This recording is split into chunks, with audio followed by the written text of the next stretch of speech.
There's an array of reasons why Road America in Wisconsin is special. Some say this is pure old school. For others, is the fact that at 4 miles, it's the longest circuit on the Verizon IndyCar Series schedule. For the drivers, however, it's the thrill of knowing that it exposes every ounce of bravery you have.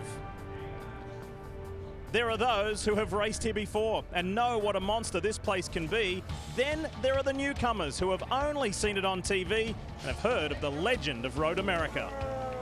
The nearby town is Elkhart Lake, known for its laid-back lifestyle by the water and tiny population of less than 1,000. But today, that number has grown exponentially. The 640-acre parkland that is Road America today is alive with the sound of IndyCars once more. For many, the wait of almost 10 years has been too long, but that wait is finally over.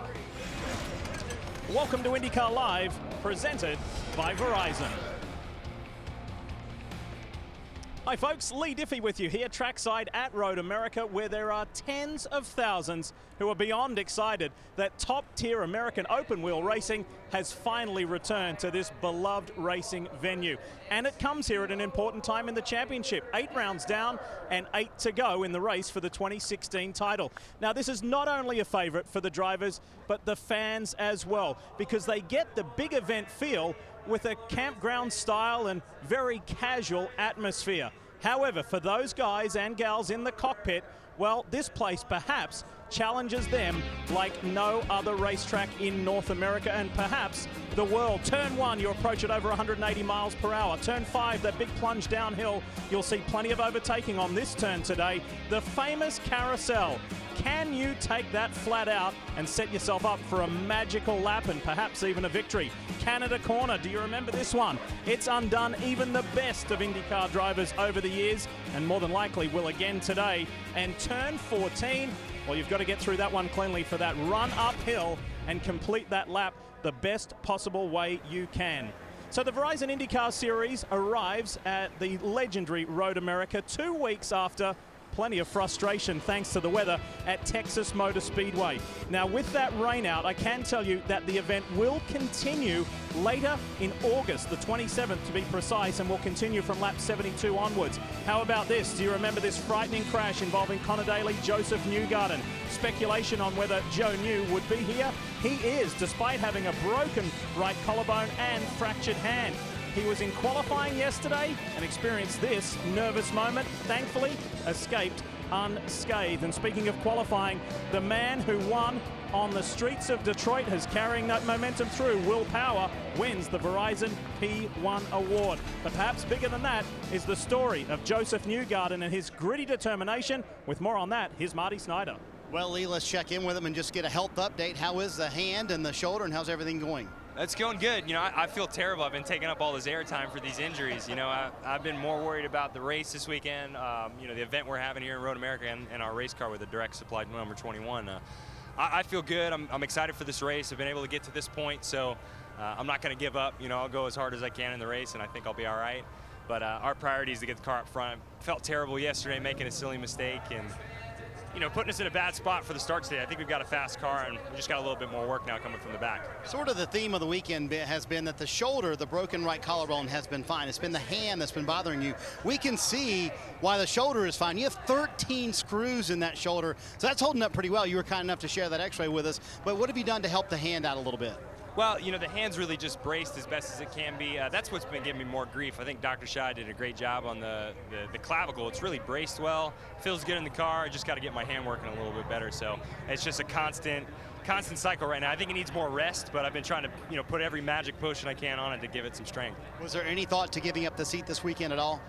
You know, my whole goal was being here, getting some points, but also doing a great job. I think we had a car capable of being in the top 5 yesterday. Just, you know, I let my team down making a mistake, and sometimes that happens. So I don't want to blame that on the injuries. I think it's on me pushing too hard. And, you know, no, I didn't have any thought of not being here and being in this position, but I had a lot of help to do it. And he has his work cut out for him today, Kevin Lee. He will start 20th on the afternoon in that number 21 car. Well, Marty, as Lee mentioned, Will Power will start on the pole, or at least won his second pole of the season, but you actually get to start on the pole. You were ill at St. Pete and missed that race, so that's put you behind in the championship, 7th. Can you get back into this? Absolutely, absolutely. It's 8 races to go. The last one's double points. So, you know, we just need to get ourselves in a position so we're there at the end to have a shot. There's been a lot of conversation this weekend about Firestone tire wear, and then nobody went out in the morning warm-up today, which is when you really get a gauge. What do you expect today? Yeah, that's going to be the interesting thing. I mean, we can't read what the tire's going to do on a full tank and a full stint. So, you know, I think the curbs are abrasive here, and that contributes to the front tires wearing a lot. So if you stay off them a little bit, I think you're going to last longer.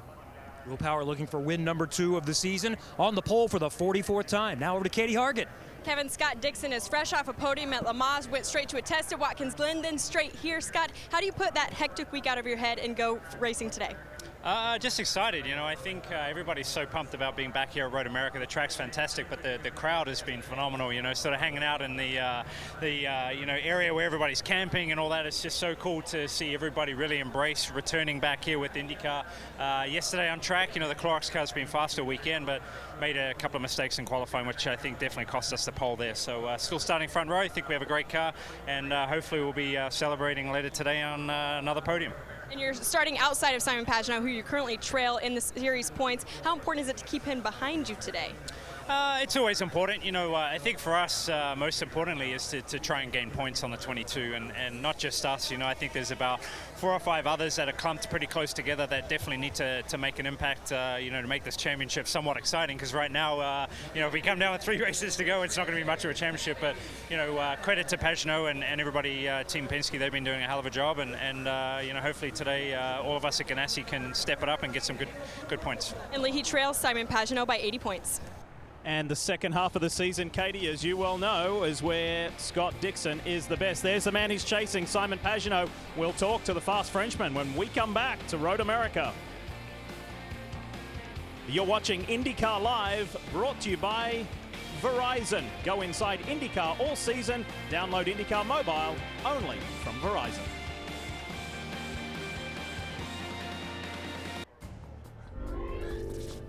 IndyCars at Road America. Sounds pretty good, doesn't it? And it's happening live right here, right now on NBCSN. You're watching IndyCar Live in the countdown to the green flag being waved here at Road America.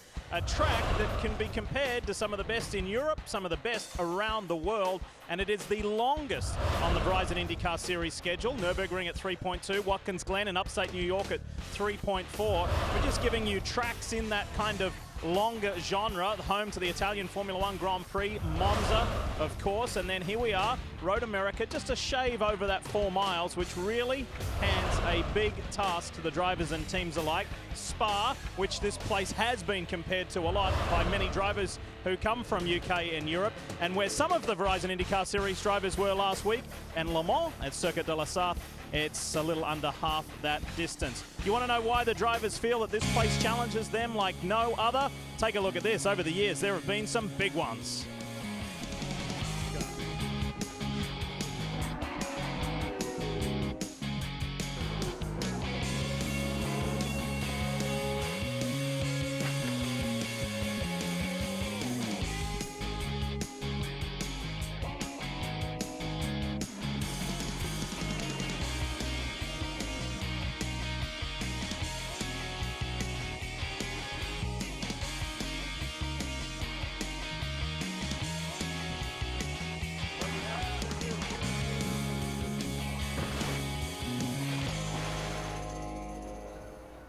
Well, certainly this racetrack can be frightful, but it's also highly entertaining. Tony Kanaan is one that has experience, 4 starts. He's finished 4th a couple of different times. Why do the drivers love this track so much? I mean, apart from being one of the most fun tracks to drive, I mean, the crowd here is unbelievable. So you can see how many people we have here today, and this is one of those places that you want to come and race. Starting 3rd today, you've got Scott Dixon, your teammate, starting 2nd. Then the championship leader is right next to you, and he has an 80-point advantage. So maybe he's a little bit conservative. Can you take advantage of that?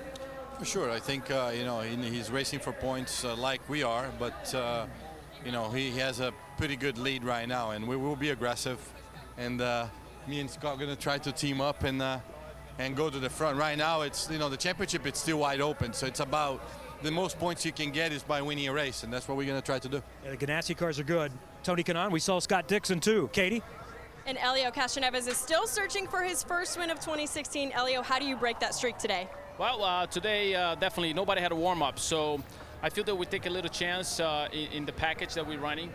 Hopefully with the heat weather and the track a little bit green because of the rain that we had this morning, it might pay off for us, you know, compared to my teammates. So right now it's going to be a fun race. Hitachi car looks really good rhythm, so I'm counting on that special towards to the end of the race. Kevin just talked to TK, who is another guy that has 4 starts here at Road America. What's the return been like?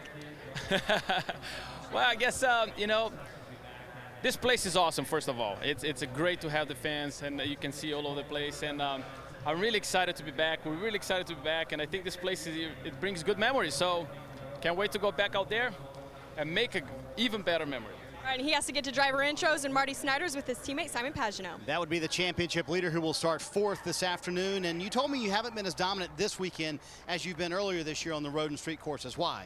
Yeah, I mean, you know, maybe it's a track that I'm not as good at, I don't know, but certainly the car felt beautiful yesterday, and it was great to have Menards back on the car, especially here on their home turf. Means a lot to the fan, it seems like, and I was very proud to drive this car again. But overall, I thought it was a good day. You know, we're 4th, it's a very good position.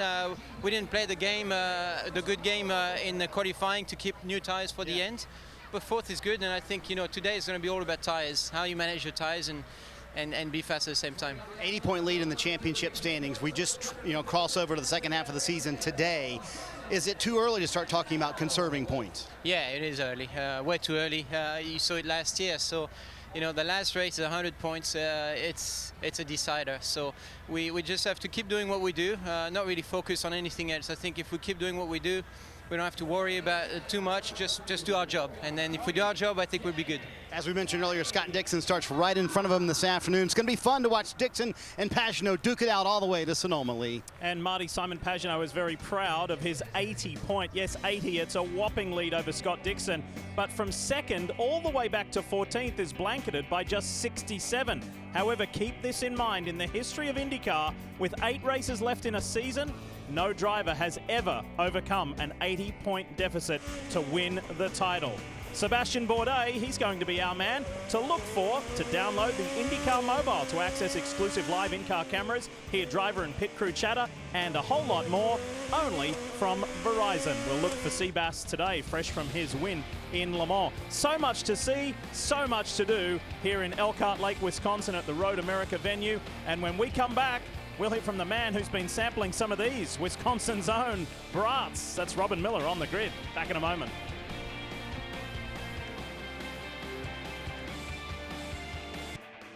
Every driver is always asking, oh, we got to go back to Road America. And here we go. We got our wish come true. The best racetrack in America. Forget about just being one of the best in America. I think it's one of the best on the planet. Awesome racetrack here. It's what all the racetracks should look like. There's 3 different places on the track that you get upwards of 200 miles an hour, and there's no track in the world that's like that. IndyCar is made for Road America. Road America is made for IndyCar. It's a match made in heaven, and we're getting back together again. Bratwursts. That's all that matters. Brats and beer. That is why we're going back to Road America.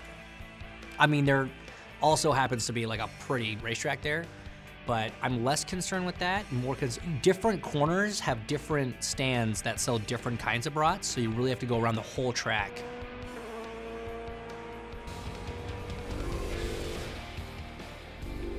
On site, on location at Road America, who would disagree with you, especially our man who was right in the heart of the grid. That's Robin Miller. Robin, take it away. Lee, we're back at where we should be at Road America. We're going to do the grid run, and there's actually drivers at cars. Connor Daly, all right. What's your plan today? Is your best qualifying spot ever, brother? Well, we don't have to work as much magic as we have previously, so just a few less spots to go to the front, and that's the goal. What about the Gravedigger? I mean, yeah, we're going to run some people over. Let's go. All right, the Gravedigger starting. Oh, excuse me, ma'am. Oh, See, I'm polite on television. There's Ryan Hunter-Ray. RHR, how you feeling, brother? You had the flu yesterday? Yeah, just high fever, some type of virus, but yeah, feeling a bit better today. Not 100%, but we're there when we get in the car, no problem. Humidity will bring it out of you. Absolutely. It's going to be a hot, physical race, but nobody has any idea what to expect today. That'll be the best thing about this race. So hopefully we get the 28 DHL Honda up front. All right, have a good race. Cooperative drivers, that's the name of the game. There's Dario Franchitti. Where's your driver, son? Sunning himself over there. Hey. Max, now you got Formula One grid girls and girlfriends to do that. Best qualifying effort ever since you've been in Champ Car. Does this place remind you of any place in Europe? Yeah, it's Spa's my favourite circuit in the world, and this heavily reminds me of there. Also, my local track in the UK, Brands Hatch, it's got the sort of aesthetics of that. So those two combined, I think, is making me have a good weekend. But the race is coming up. That's the most important part of the weekend. When you were in Formula One, you had a grid girl doing this. Now you got to do it. That's life in America, yes, sir? That's his fiance. Oh, it's his fiance. Sorry, ma'am. You look prettier than most grid girls. I got out of that one. All right. Look at him, Robin. Here we go. Where's Graham Rahal? Graham Rahal. Where's Graham Rahal? Where's Graham Rahal? I just saw him a second ago. I can't believe you come out here to talk to drivers, give them a little free publicity. You guys seen Graham Rahal? Show of hands. No one's seen him. Come on, Morgan. Come on, Morgan. Let's keep going. We'll go down here. There's Mrs. Kanan and Mr. Kanan. All right. You got to work out a little more, bro. Oh, be quiet. I'm 66 years old. Don't make fun of the elderly. All right. Are you going to do a Montoya and go to the outside, everybody going into one? I would say a TK, not a Montoya, but we'll try. We're going to go to the front. But you're not a crazy person, so it's going to be a controlled crazy slide. Yeah, I mean, I have my teammate in the front row. I got to take care of that, otherwise I'll be in trouble with Chip. So we'll try to play it nice. You're going to team up on the Penske boys?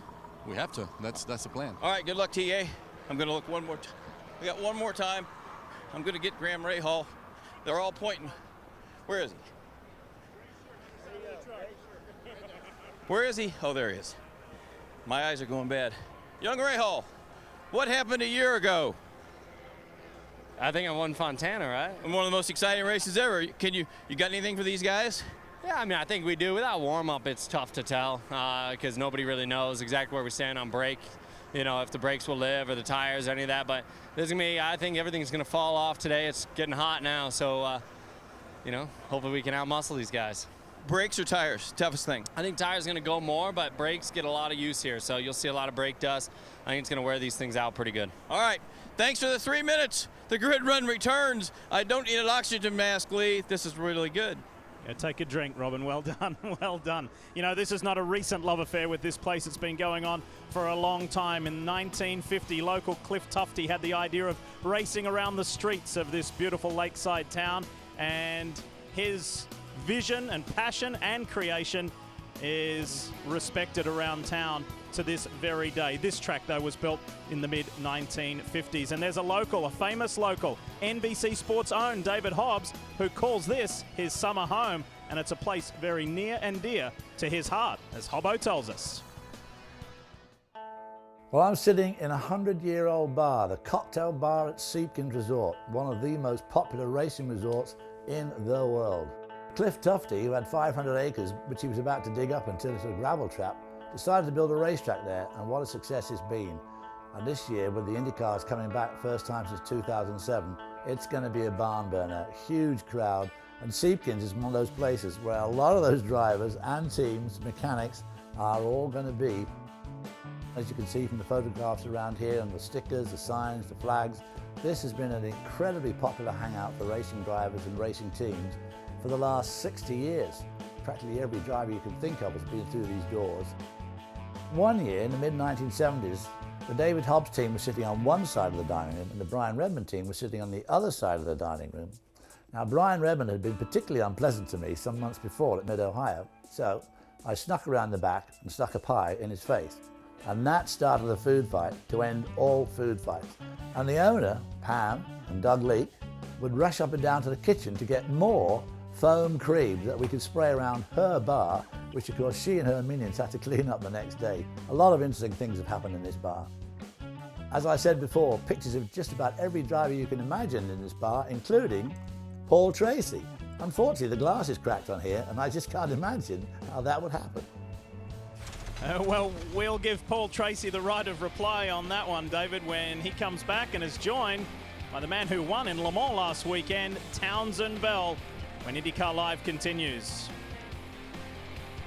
You're watching IndyCar Live, brought to you by Verizon. Go inside IndyCar all season. Download IndyCar Mobile, only from Verizon.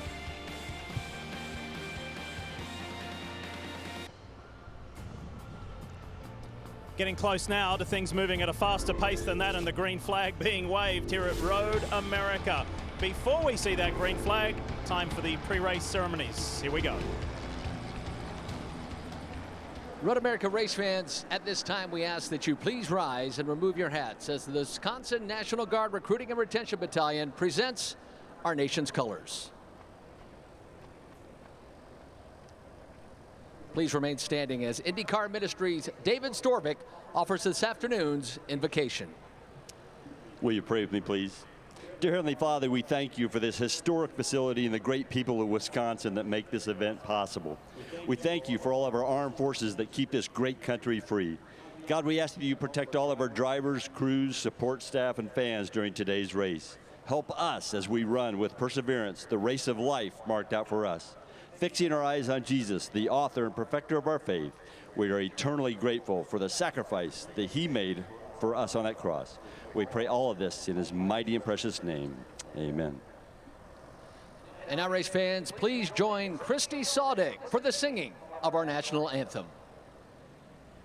Oh, say, can you see by the dawn's early light what so proudly we hail at the twilight's last gleaming, whose broad stripes and bright stars through the perilous fight o'er the ramparts we watched were so gallantly streaming, and the rocket's red glare, the bombs bursting in air, gave proof through the night that our flag was still there.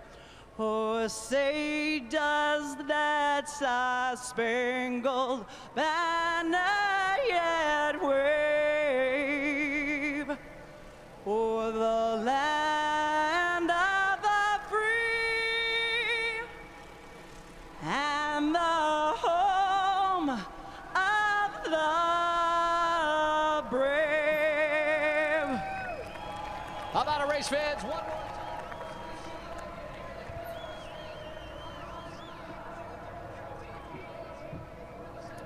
The day could not be looking any better, particularly given the fact that it started with heavy rainfall this morning. As it's time to welcome in our Verizon IndyCar Series experts, Townsend Bell, Paul Tracy, two guys who were victorious last weekend, by the way. Townsend at Le Mans, Paul at the Brickyard at Indy. We'll talk more about that in a moment. Yeah, you finally got that win, right? So, guys, looking into what we've got ahead of us here today, I know that you're as pleased as I am and all of these folks to be back at Road America, but let's talk championship and the business. First couple of rows, Penske versus Ganassi. It's going to be on. It is going to be on. We're at the halfway point of the season right now, and the Masters at managing a championship with a four-car team, certainly the Chip Ganassi guys have shown that over the last several seasons. You've got Tony Kanaan starting inside row 2. Outside of him is Simon Pagenaud. If I'm Chip Ganassi, I'm telling Tony Kanaan, you do everything you can to stuff it inside Pagenaud through turns 1 and 3, the first 2 corners, and force him outside. Try to get him shuffled back. Then you've got Max Chilton, also with the Ganassi team, starting 7th. And he's a little upset with the Penske team. He's got a chip on his shoulder. This was yesterday where Chilton felt, rightfully so, that he was being held up by Will Power. Power was on an out lap. Chilton was on his hot lap in qualifying, and he'll go off 7th. So I think Ganassi has a couple of horses in his stable that he can maneuver to help Scott Dixon, who starts on the front row, close on that championship gap. So that's what I'm watching for on the start. Paul, do you agree with Townsend? For once, I completely agree with Townsend 100%. So, you know, there's no doubt Chip Ganassi knows how to win championships. They've won 6 championships in probably the last 10 years. When you look at the Penske team, Will Power said it yesterday. He's going for poles. He's going for wins. He wants to close the gap to his teammate to fight him for the championship. So is Castro Neves. So is JPM. Yeah. They're all for themselves. So completely same scenario as last year, and this championship is going to get real serious today. might be single-seater open wheel racing, but in addition to the mechanics, engineers, and everybody else, this very much is a team sport, particularly for those at the front with multi-car teams. There's another big story, Josef Newgarden. What about Graham Rahal? He's thrilled to be back here. He's stood on an open wheel podium before here at Road America. We'll see what Graham can do to get his championship back on track. When we come back, the green flag will fly for IndyCars here at Road America. Thanks so much for watching IndyCar Live, presented by Verizon. It's race time in Road America when we come back.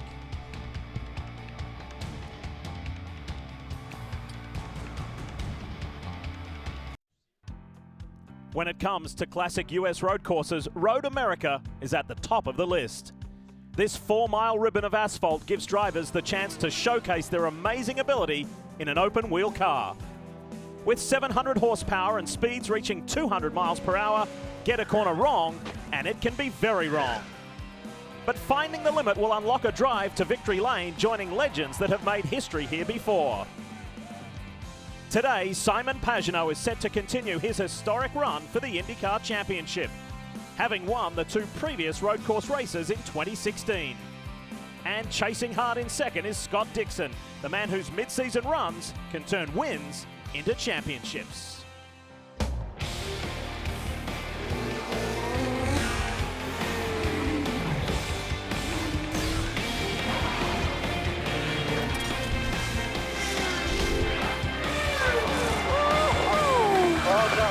Well done, boys. That was a sweet way to win.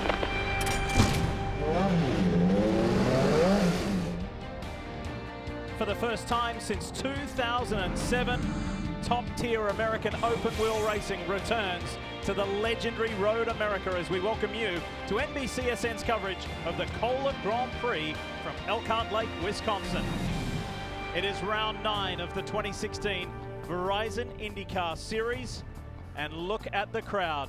Look at the IndyCar fans and faithful who have turned out here, so excited and thrilled that this series has returned to Road America. And Townsend, when we woke up this morning and left the hotel, unbelievable what a dramatically different day it is right now. For sure. We had a lot of rain overnight. The Indy Lights race, actually a fantastic race, started in the wet, ended up dry, but now this Road America racetrack is in a perfect condition for the IndyCar race, and these lucky fans are going to get to see a heck of a show. Make no mistake, though, the weather this morning, if you get off the racetrack, like these guys have been flying off the track in practice, if you get off, that grass is still damp, so you do not want to put a wheel off here. You got to keep it on the tarmac today. Have a look at this. We're talking about road and street courses. This is the 7th one on the season. Sebastian Bourdais, in addition to his win in Detroit, and then in addition to his win at Le Mans last weekend in the GTE Pro class, he leads the way all time in the Verizon IndyCar Series for road and street course victories. How about that? He's got a bit of a challenge today. Things haven't gone all his way so far this weekend. So getting ready, just moments away before we get the most important words, and that is the command. Here we go. Road America race fans, are you ready? It's time for those famous words in all of sports. Please welcome President and CEO of Kohler Company, David Kohler, to give the command. Drivers, please start your engines.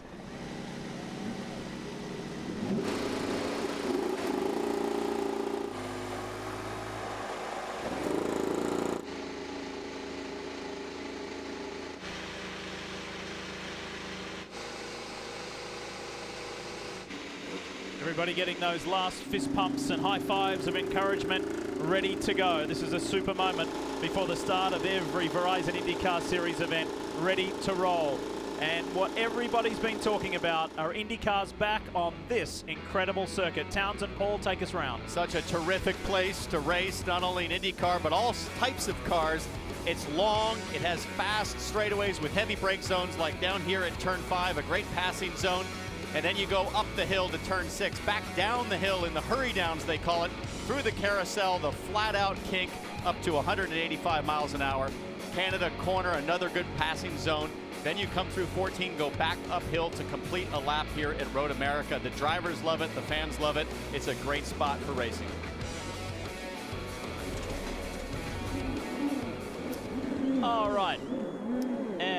at the start of every Verizon IndyCar Series event. You'll be familiar with this if you're a regular viewer.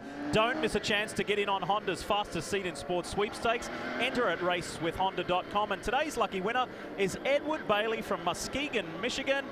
Edward, can you hear us in the NBC Sports booth? Hello, thank you.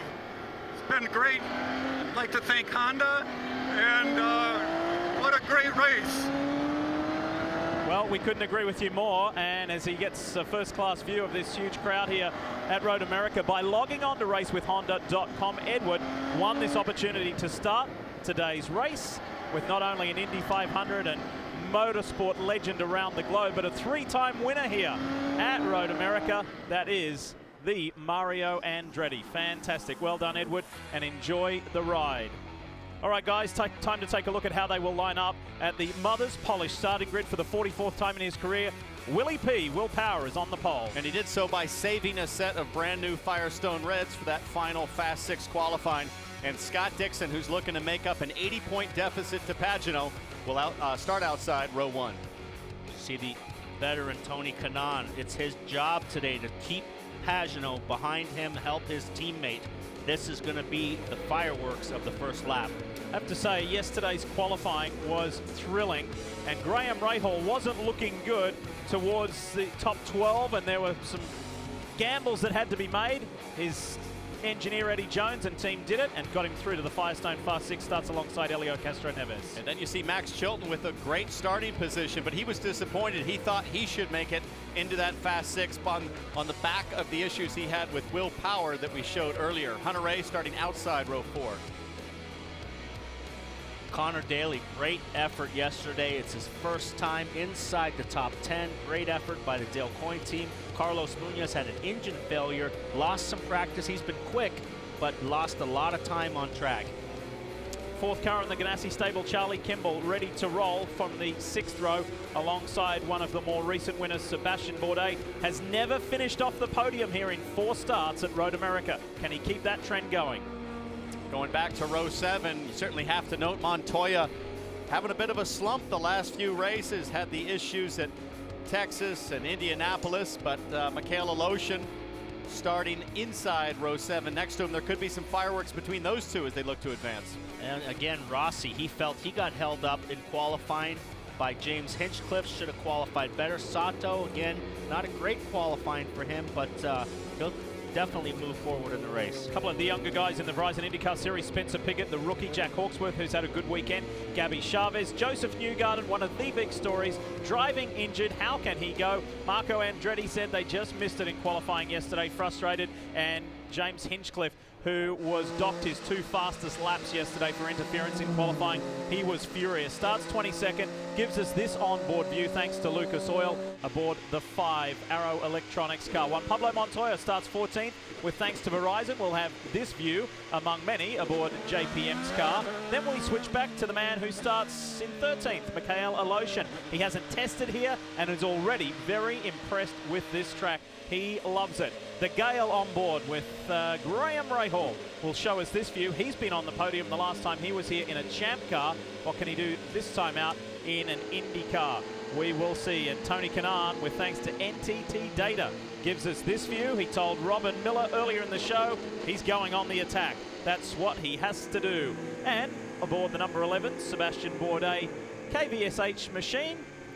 Verizon streaming. Download IndyCar Mobile to access exclusive live in-car cameras, hear driver and pit crew chatter, and a whole lot more with thanks to Verizon.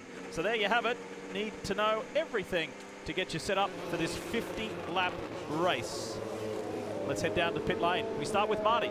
Well, Lee, why would a driver who scored 44 career poles be so excited to score one here at Road America? Well, Will Power told me, honestly, our team needed the confidence boost. It's just the 2nd pole of the season for this 12 team, and he still thinks this championship is winnable. Despite winning at Detroit a couple of weeks ago, he's 117 points behind his teammate Simon Pagano, and as he told me, we need to get wins, and we need to get them now. We have a good car. We have to take advantage this weekend at Road America. Kevin?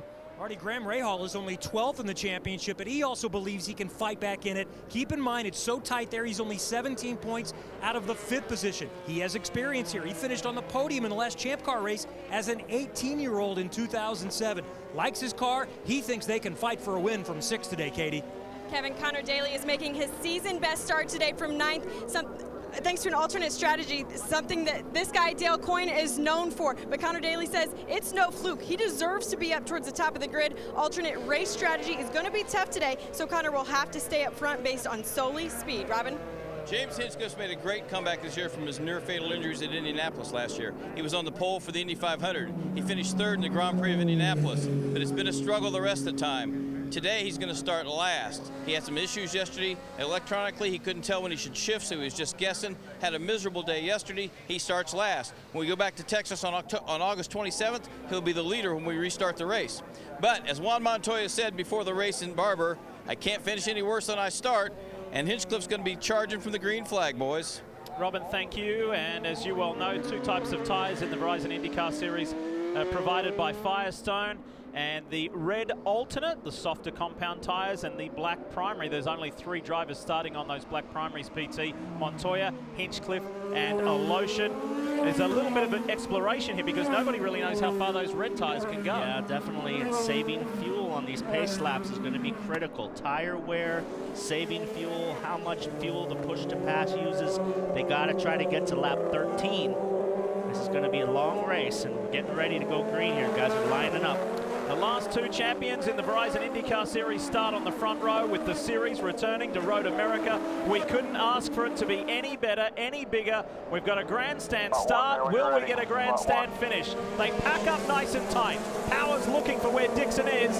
They want to be nicely in formation coming out of turn 14 before they crest the hill. Indy cars are back at Road America, and it's time to bring the action. It's a late start. It's a late start.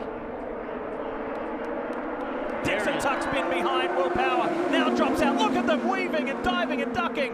Pagenaud is up to 3rd. Graham Rahal, great start. Kanaan tried to push it with power. Tony Kanaan takes a look up the inside, but most importantly, he keeps Pagenaud in 4th place behind him as they come to turn 3.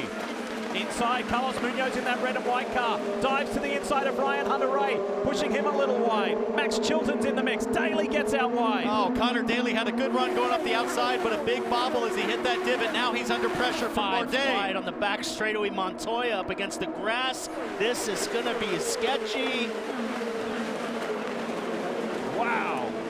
They were diving for positions, maneuvering, positioning, and around goes Jack Hawksworth in turn 5.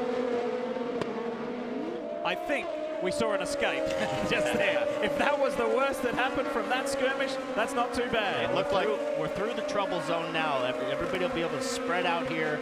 Now we've gotten through the danger zone of turns 1, 2, and 3. And now we've got a race at the front with Power and Dixon right on his heels.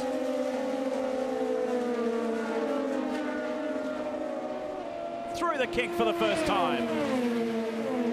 And now Scott Dixon is going to settle in. He's going to be smart about holding track position, but force Will Power to burn up as much fuel as he can in the lead. It's very difficult to get the mileage you need for a 3-stop strategy when you're leading around here with these long straightaways. You don't have much creativity at the wheel, Paul. There's not much you can do. A lot like leading at Indianapolis. You're cutting the air for the guy behind you. So right now, Scott Dixon has, if he could have got by on the start, that would have been key, but right now, sit in and wait, maybe go an extra lap. And we got a guy going alternate already. Somebody's in. He might have damage. I believe that's Sebastian Bourdais. Yep. And it looked to me like his right rear pod might be hanging off. Something went flying in the air on that run down to turn 5. Whether that was from Bourdais' car, who knows? Meanwhile, Juan Pablo Montoya, Alexander Rossi. Montoya is doing the chasing there. Let's take you back a few moments ago. This could tell us more. Watch this, the view from Montoya's car. Bourdais up ahead. To the right is Charlie Kimball. Almost contact there. There's definitely contact there. Push to pass is on with Kimball. No push to pass for Chilton. You see he's getting passed. And there goes Bourdais' right rear pod. That was Charlie Kimball getting into the back of Bourdais' Kardashian. And there it is flopping around. And it's hung up on Montoya's car, so I wonder if it's still there now. We see here something foam flying. Something broke right there. And again, a lucky escape. How about these two teammates? Watch Hunter Ray and Munoz going at it. And this is a long change, and they have to get him out in front of the leader if they can. I don't know if they're going to be able to pull it off. Not a lot of urgency there. Katie? And I can confirm what you guys were saying. He did have a damaged right rear wheel pod, so the team brought him in so that they could get that changed out and went from the Firestone Reds to the Firestone Blacks. But it looks like they're having a little bit of trouble getting that rear wing put back on. Still sitting on pit lane, more than a minute here in pit lane, Lee. Yeah, and here come the front runners. Will Power, Scott Dixon about to put Sebastian Bourdais a lap down. So, nothing more frustrating than that, to be a lap down now on the first lap of the race. He's just going to be basically out of the race now. And look at Scott Dixon starting to close on Will Power. And Paul, I wonder if he's thinking, you know what, I'm just going to continue to get good mileage, or if you have a chance, do you go for it? Well, I think if the opportunity opens up, I think the tires right now, Townsend, are a little bit too fresh. They're saying that about 5 to 9 laps, the tires are starting to wear. We've washed all the rubber off the track, so they had some tire wear issues on the front. Cords showing at about 7 to 9 laps. So I'm sure Scott Dixon is just trying to conserve it. We see Castro Neves making an outside move, big braking move on the outside. That's that key spot we told you about earlier in the show, turn 5. They launched down some 60 feet of elevation change into that left-hander. And there we get to see just how profound the push to pass performs here at Road America with the long straightaways. Castro Neves was on the button. Hunter Ray did not have a chance to defend. How about this guy? Rossi started 16th. He's moved up 4 spots, and he's closing now on Max Chilton in front. Order unchanged at the front. Power, Dixon, Canaan, Pagenaud, Rahal, the top 5. Kev? And Alexander Rossi thought he had a much better car than where he's starting. He felt he got blocked in qualifying, then a red flag. So while some on the back are thinking maybe we make it a 4-stopper, come in early, no chance for Alexander Rossi. He said we're going to try to race our way to the front. And this is the first track he's been at this year. Well, he's raced at before. He won here as a teenager when he was 16 years old. Munoz and Daly at Canada corner. And Munoz was pretty forceful about that. Well, and Daly was forceful about trying to hold the position around the outside. I'm blown away by the amount of grip Daly had way offline at the exit. As you see Chilton and Rossi going for it, this is great wheel-to-wheel action. And right teammates Kimball and also Chilton. That is the young guns of the series right there. They are the future of the series as we have the veterans up front. And we look at this. Daly coming down the outside on Munoz. He brakes really late, and Munoz pushes him out, way out into the runoff. And these two other guys close up, and they're all over the back of Connor. So this is a good fight right here with all the youngsters. Look at Rossi on the charge as he exit turn 3. Alexander Rossi on the button. Munoz on the button. Rossi should have a big head of steam coming on Kimball here. At the front of the pack, there's less than a second between Will Power and Scott Dixon. This is further down the order, fighting for a berth in the top 10. In the background, look at that orange and white de Vilbius car. That's one Pablo Montoya who gets pushed wide by Max Chilton. He will not like that. He got kind of pushed out and squeezed and off the runoff. And Sato slid by, said thank you very much.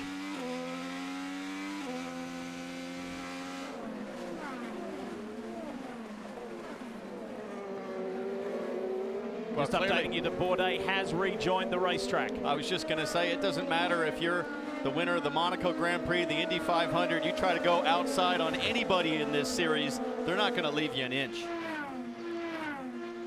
Yeah, Montoya definitely would not have liked that. He was moving forward and now just took 2 steps backwards. You see all these young guys running here with Chilton chasing up the back of the Novo Nordisk car. So if back on front with Power out front, still Dixon right there. If you were Montoya, Paul, and you got back to Chilton, what kind of message would you send to him? He'd be getting the horn if he pulled that one on me.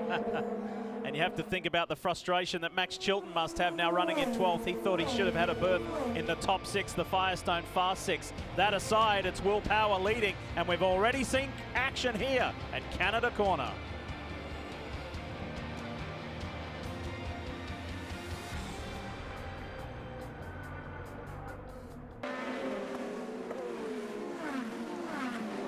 Back at Road America, 5 laps in the books. You're watching some teammates battle here up in Wisconsin. That is Carlos Munoz and Ryan Hunter-Reay. And Carlos has been a little frustrated. We saw him trying to get by Connor Daly earlier, and also his teammate on the outside earlier. He said, listen, don't get too frustrated. Rob Edwards, his strategist, told him, because those guys are way more trimmed out than you. They're going to be a little quicker than we are on the straightaway, but that will help us in late in the run. So that's what their plan is. You see Rob Edwards on the left-hand side of the screen. So Carlos Munoz a little frustrated back there, but trying to make his way up through the field, guys. And let's take you back just to remind you that this guy's not afraid to mix it up.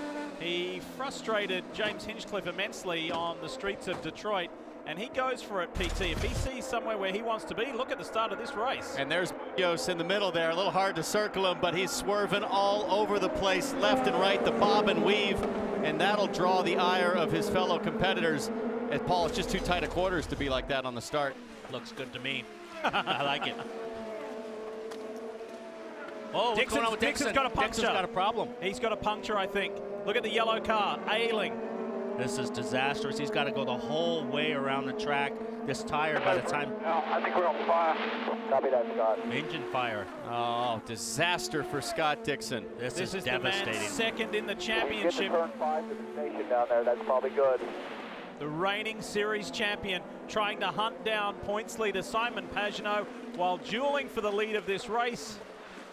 This could be terminal. It's so early in the race. We're only on lap 6 now, only halfway into the stint, and this is a devastating moment for this team. Oh, this no. really is going to put him way behind. Now there's a cutoff here at the exit of turn 5. IndyCar's asked the drivers not to use it, but in this case, he has no option. Well, he's got no power. You can't go anywhere, so. Marty, tell us more. Well, we'll see. They don't know what the problem is. You can see that he has no power. He's asking for the fire truck there. You see, he thought he was on fire for a moment. Mike Hull kind of scratching his head. You can see that on the left-hand side of the screen. The devastating thing is, I talked to Scott Dixon right before the race, and he told me, listen, we have a car that can win this race. And when we have a car this good, we have to take advantage on days where maybe Simon Pagenaud isn't as good. Clearly, this is going to be an early exit for Scott Dixon in this 9 team, a very frustrating early exit as well. Travis Jacobson, one of the team's engineers on the left with Mike Hull. The frown on his face and the bewilderment kind of said it all. So now it's a very healthy 3.5 second gap between leader Power and Kanaan in second. And now we see Charlie Kimball and Munoz still going at it in that mid-pack of the group. If I'm Simon Pagenaud right now, I'm immediately changing my thought process. Now it's finish, high percentage decisions all day. And look at Rossi inside of Munoz teammates there. Yeah, absolutely no urgency for Pagenaud to stick his neck out and get racy with Tony Kanaan. And now Power's got a nice lead and the pressure is off. And there we see coming in. Marco Andretti, one of the first to pit on what we'd call the alternate strategy. He started at the back. He's going to try to 3-stop it here and make it to the end as the battle continues. Chilton got swamped down there into turn 5. Meanwhile, he was trying to work on Alexander Rossi. It was Takuma Sato that was able to take advantage of that. So Sato with a nice move. Juan Pablo Montoya still in the mix after frustrating earlier in the weekend with an engine problem and then not the best qualifying for JPM. He's trying to claw his way back. Look who's caught back up. He's closing in on his mate Chilton, so this will be exciting to see if he can get a run on him. Let's go to the Ganassi camp. Well, Scott Dixon now climbing in the IndyCar safety vehicle to come back to pit road. Mike Hull, any idea what that was? It was a convenient way to slow down, unfortunately, but no idea at this point. He said he thought he had an engine issue, and the engine stopped running correctly, so we just asked him to shut it off and pull off the road as fast as possible because we didn't want to go from disaster to something of biblical proportion there. Doubly frustrating also because you truly felt like this was a car that could win the race. Well, I think we always feel like we have a car that can win the race because we're really positive here. But we had a great car here, there's no question about that. Scott had done a terrific job all weekend with the car, and the guys had it ready to race, so we'll get it back here and see what's going on. And they truly do not know what's going on, and the battle on the track continues Connor Daly and Ryan Hunter-Reay going at it, Lee. Yeah, Marty, for Dale Coyne Racing, Connor Daly, from his first ever IndyCar Series podium in Detroit to a frightening crash at Texas Motor Speedway to his first time here in an IndyCar, is really mixing it up, just like Graham Rahal with the 22 championship leader of Simon Pagenaud. I tell you what, if I'm Simon Pagenaud, you don't want to sit back and take it easy too much, because these guys will race you hard, and you'll put yourself in a position where you could get taken out, Townsend. Well, and the guy behind him, Helio Castroneves, as they run right now, is second in the championship. Dixon would fall to fourth as they run. So now Castroneves is thinking, I need to outscore my teammate if I have a chance to make a run for this championship. You can't fall into the trap of, oh, I'm just going to points race and just race for the points. He's got to keep pushing forward. There's no sense in taking a big risk, but you can't sit back either. Well, I'd argue that the risk comes in falling into the clutches of positions 7 through 12, where the battle is so fiercely contested. There's guys taking huge risks back there. So Pagenaud, as you said, Paul, has to hold position. Wouldn't that be a twist of irony? Helio Castroneves has been the one going into the final few races of a season leading the points and has seen it evaporate. He could do the same to his teammate, although there is a massive margin. Penske teammates Pagenaud and Castroneves fight it out for another lap here at Road America, now getting close to the first 10 laps complete of this 50-lapper. Look at that. Road America looks a picture. You're watching NBCSN's coverage of IndyCar, brought to you by United Rentals, office equipment rental services provider of IndyCar, proud sponsor of Graham Rahal.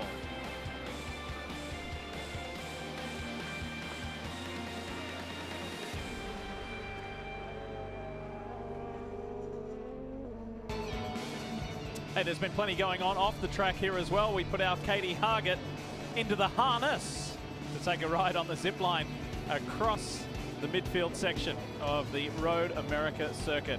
The organizers here have done a good job giving everyone plenty to do. To Robin Miller. Robin? Hey, Lee, we're down to turn 5, and I'll tell you something. The biggest crowd they've ever had in Wisconsin sports history, they think was the 1993 kart race when Nigel Mansell was here, and they were 14 deep all the way around this joint. Well, this looks like the old kart days. If you just want to look at all the people on the hill here, and as we pan this camera around and see all the people that are in this place, and it's been like this since Friday. We've seen more people. On Friday, we had more people than we had at the first 3 or 4 races, except Long Beach. So the most important thing is, these people came here for 3 days. They've been clamoring for a race for the last 15 years, and they wanted to see a great race. And thanks to Graham Rahal catching up with the 2 big teams, we're seeing a pretty darn good race. Yes, we are. Will Power still leads. There he is, and Power has a commanding lead by 6.2 seconds over Tony Kanaan, but Kanaan has a visitor, and that visitor is Graham Rahal, who is right with him. Half a second behind that yellow Gale car running in third. Pagenaud has been fending off the challenge from the black, white, and red car, the Hitachi machine of Helio Castroneves. And look at Connor Daly starting to reel Castroneves in. As we see Ryan Hunter-Reay, the first to stop on what we think will be the traditional strategy. Ryan Hunter-Reay coming in on lap 11 or 12. Everybody's about to pit, and Kevin, he's coming to you. Ryan Hunter-Reay has not had a car to his liking, so he's been fortunate to be able to keep his position in 7th right now. He's going to go from the alternate Firestones to the primaries, a front wing adjustment. It's Sunoco fuel, Marty. Carlos Munoz, the very first stall on pit road. He hits that pit stall. He said the car's been pretty good balance-wise. He's just a little bit worried about it on the straightaway. Juan Montoya leaving pit road, and now Carlos Munoz leaves pit road as well. I see Rossi's pitted there, Montoya. I believe that's Sato or Hawksworth. One of the two, that's Hawksworth. James Hinchcliffe also pitted. All done. Meanwhile, we look to the front runners. Still yet to pit, but it's coming, and it's coming soon. 13, lap count of 13 was a popular destination point. Let's ride with Rahal. And Paul, you picked this up in the break about the right front tire. What do you see on Graham's car? You can see this on the front tire. There is a line right here on the tire, and that is the tire wear issue. The cords are starting to show, and it's dragging that inside shoulder on the corners in the carousel, and it's wearing it out. So you can see that line there has developed. Lap 12 here, that's the final corner. What does Rahal do? Does he pit? No, he stays out. And that's some good fuel mileage to go another lap than the leader. So Graham Rahal's car is in the lead, and we see Power coming down the pit lane now. And Kanaan too, Paul. So top two are in. Rahal, new race leader. Pagenaud second. Let's see how this strategic move plays out. Kevin Lee standing by. Kev, take it away. Will Power is going to come into his stall as the leader. So that means Tony Kanaan takes over the lead. He's going to come in one lap later. He's going to the primary Firestones off of the softer alternates. And we'll take a look at the tire wear when we have a chance. 7+ seconds for Will Power back out. Tony Kanaan is also in. No changes. The car is very good for Kanaan. You got Castro Neves, also Team Penske, follows his countryman and teammate out. Takuma Sato and Charlie Kimball. Here comes Kimball on Lotion at the tail of that group. Chilton's in the middle. Here comes Hunter Ray sweeping around these guys. Watch what happens as this group comes out in front of Munoz. Munoz at speed on the track. I am not sure the series will like the drivers leaving the pit lane and going straight to the racing line. I saw Power do it, and I was like, wow, that's pretty brave. With Munoz, hot tires, he rounds up Chilton, and he'll get a run on the car in front of him. We'll see now Montoya all over the back of the Lotion. Brian Barnhart in race control told the drivers, when you exit pit lane, stay to the right, keep it tidy, because you've got cars approaching you at more than 170 miles per hour.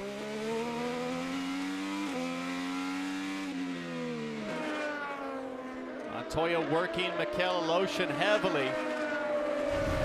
And let's see this pit out again. Look at Munoz here. Munoz coming down the front straightaway. And he was flying. Hot tires, as you said, Paul. All these other guys on cold tires. He looks to make a move inside Chilton, decides the better of it, and then has to wait.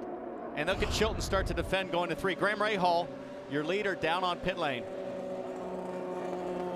Enrico Nault just told him have a great in-lap. He comes in after assuming the lead as others pit. We'll be watching as they come back in, where he cycles back in. No changes. Playing for Rahal as he goes from alternate reds to the primary Firestone, Marty.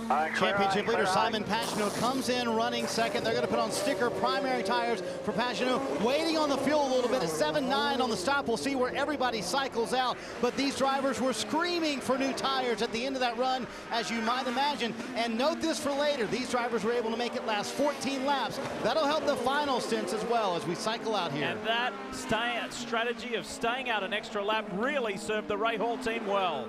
And what I love about that strategy, guys, is by going 13 laps rather than 12, it allows him to move his fuel window to later in the race, being able to burn more fuel on that final stint where you really have to put your ears back and go for it. So Graham Rahal leapfrogging Tony Kanaan of Chip Ganassi Racing for that second spot. So it's about a 5-second deficit at the moment between Power and Rahal. We'll monitor that. Kanaan, then Pagenaud and Castro Neves. And look at this. Have you seen such nose-to-tail racing in such a long time? This is terrific stuff. Yes, it might be further down in the top 10, but this is hard IndyCar racing. Hinchcliffe still battling with Marco Andretti, and they're battling with Gabby Chavez at the back of the field. But here we are with Graham. He's jumped ahead of Tony Kanaan. Tony's on hot tires. Might have a chance to close here with push to pass, and he's on it. He's got to stay flat in the kink. He's on that push to pass. Look at him come. Here we go. Look at that. The run down the Canada corner. This is at over 180 miles per hour. Great move, Tony Kanaan. About 50 horsepower is what you receive with the push to pass, and Kanaan used every bit of that for his benefit. The team loved it as much as we did. What a move.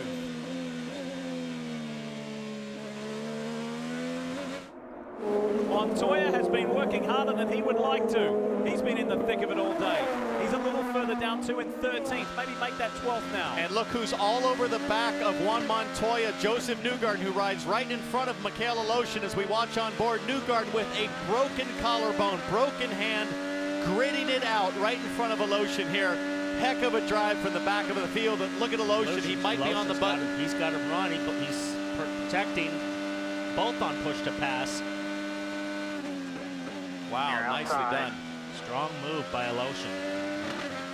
This guy doesn't get the credit he deserves. Michaela Lotion is a heck of a race car driver. Now, all of these guys that are on push to pass, we're only at lap 15, gentlemen. We haven't even reached halfway, but several drivers have used half of their push to passes. That's Tony Kanaan, Connor Daly, Carlos Munoz has 6 left.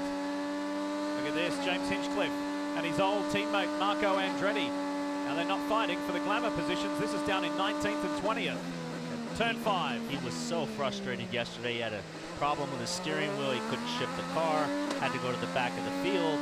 And once you're back there with no strategy in this race, no yellows, you're really just stuck there. Well, and when you're battling another guy at the back of the field, you're just losing gap to the leaders. Power just out here motoring. He's just running his own pace. He's got a nice big lead. And while life is comfortable for the Team Penske machine of Will Power, and tell you about Takuma Sato when we come back. The AJ Foyt driver's doing well. Power the leader.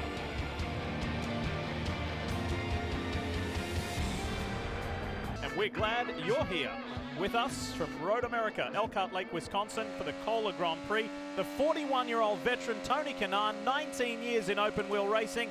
You may have seen him in American Ninja Warrior recently. He's got plenty of fight left in him. Watch this, at over 180.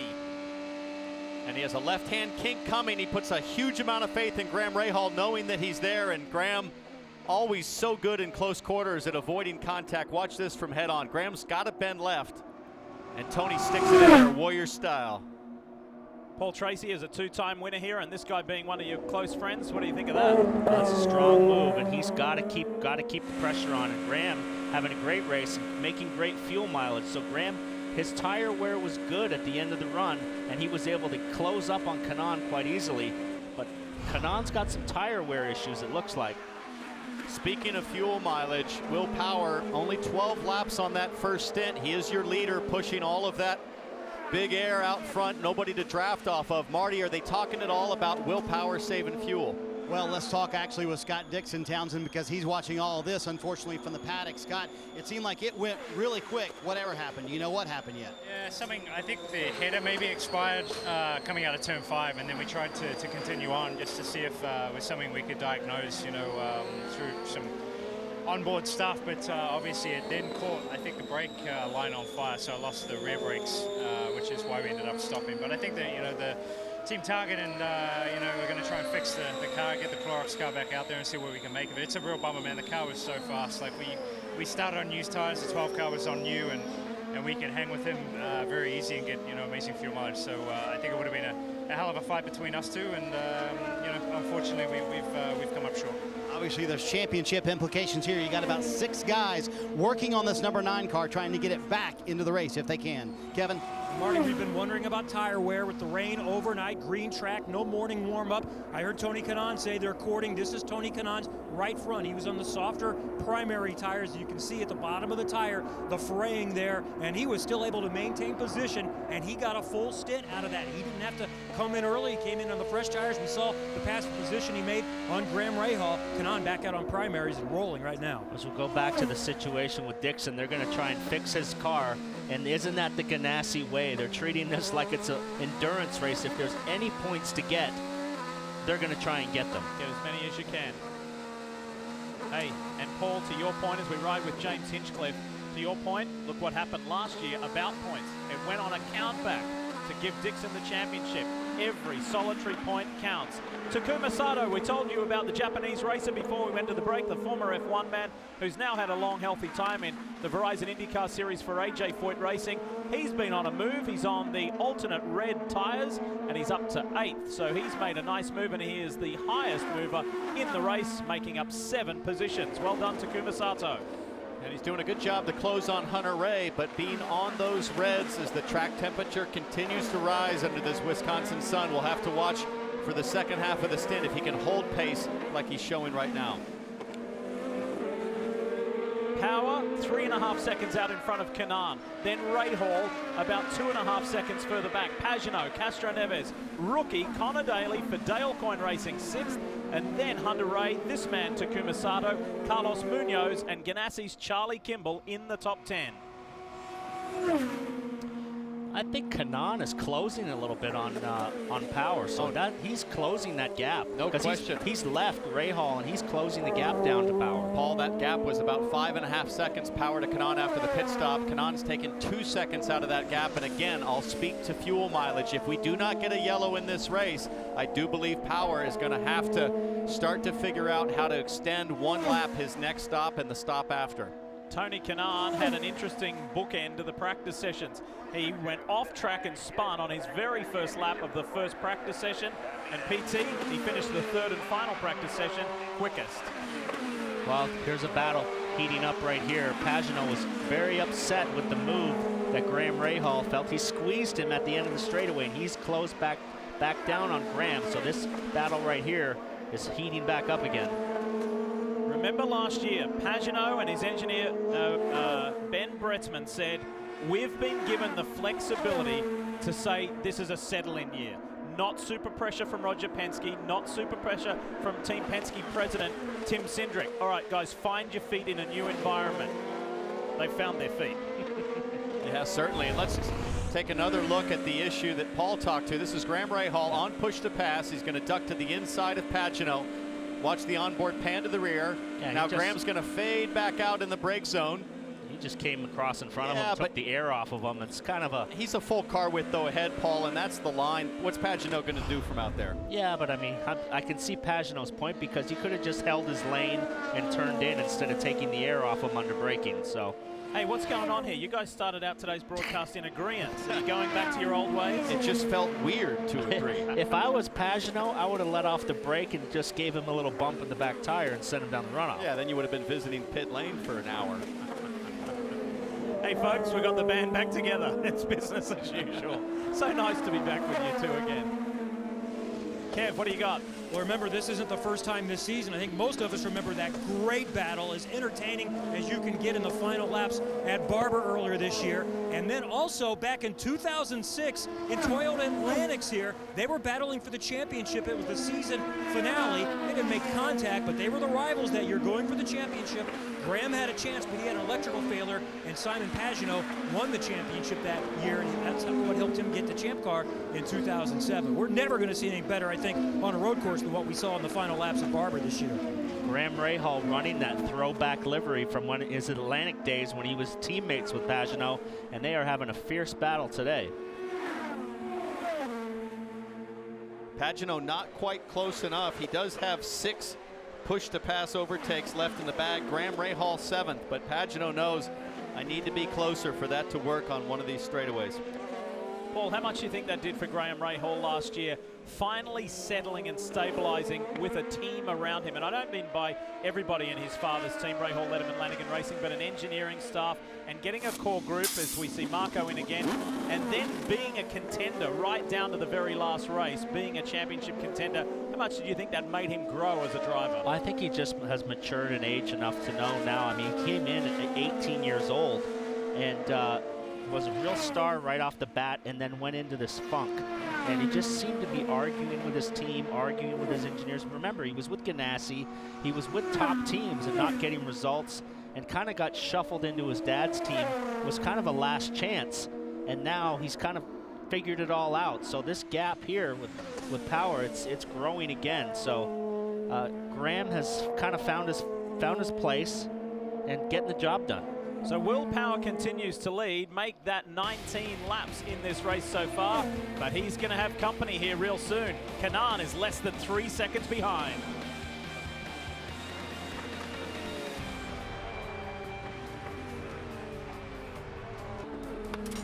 Hey, there's nothing like turning back the clock and soaking up some golden old times. Look at our man, Paul Tracy, 1993. Look at that field, and what a win. The names that PT beat there, and we zip ahead a little bit further in Team Cool Green colors, and you weren't even touched. Nobody in sight, PT. How good does that feel to look back? Wisconsin was a great state for me for racing. I won 4 times at Milwaukee and 2 times here. It's great to stand on the podium here. Rumor has it you spent a week at Siebkens after that one. As we welcome you back to Road America for the Kohler Grand Prix. It's round 9 of the Verizon IndyCar Series. And this is Team Penske's Will Power leading Tony Kanaan. He's edged out just a little bit by just slightly over 3 seconds. Marty Snyder, tell us more. Well, and Townsend's been talking, Lee, about Will Power pitting earlier than everybody else. So Tim Cindric is in essence trying to buy a lap in this stint, if you will. So they're sort of keeping that gap to Tony Kanaan kind of where they want it, trying to save fuel where they can, but not pushing as hard as they would normally. They're going to try and pit lap 25 or 26. If they can get that extra lap, they would love to make it to lap 26. And also the thing everybody's worried about, the tires on that last stint. You want to make sure Reds can go all the way. We saw a lot of cords, as Kevin showed us a moment ago, those tires that came off Tony Kanaan's car. That was prominent up and down pit road. So Townsend, there's a lot going on with these strategists, thinking about fuel and making those tires last for that last stint. Thanks, Marty. Always great info from pit lane. I think 25 is okay. If Will Power can get to lap 26, he's in real good shape for the end of this one. And we keep an eye on the marker in Graham Rahal, who was the one who went a lap extra on that first stint. This is Mikhail Aloshin. I'm going to show you what happened to the Russian racer here just a few moments ago. Down the hill, into the turn 5, slight lockup, runs wide, look to the left, look to the left. Whew, there goes the injured Josef Newgarden, who has been a big mover in this race. After starting back in 20th position, is now up to 14th, driving with a broken right collarbone and a broken right hand. This has been more than a gutsy performance. So gritty. I just wonder, how is he feeling? Remember, in practice, you're only doing 5, 6, 7 laps, qualifying, you know, maybe 3 or 4 at a time. We're half distance guys, 24 laps around a very demanding road course. And I have to think that hand is at least in his thoughts right now as he tries to make it to the end. And Townsend, once again today, he did take the shot to the right hand, sort of to numb it, to get that pain away. Again, the shoulder, the collarbone's not been the issue for Josef Newgarden. They built a 3-inch pad kind of around the collarbone that sits on his Hans. That's been fine. Again, we mentioned the 13 screws that are in that collarbone, but the right hand has been really bothering. The team plans to test Iowa this week with J.R. Hildebrand, but Josef told me this morning, I plan to race at Iowa. I'm going to go to the test. My plan is to try and run one stint at Iowa if I can during that test. But in 2 weeks, I plan to be at that short oval. And you guys know that's going to be a tough test for that right hand and that clavicle, and that collarbone. Well, I mean, talk about the pain of the hand, but Paul, just a week ago, this massive piece of alloy was put in his right shoulder with all those screws that you see there.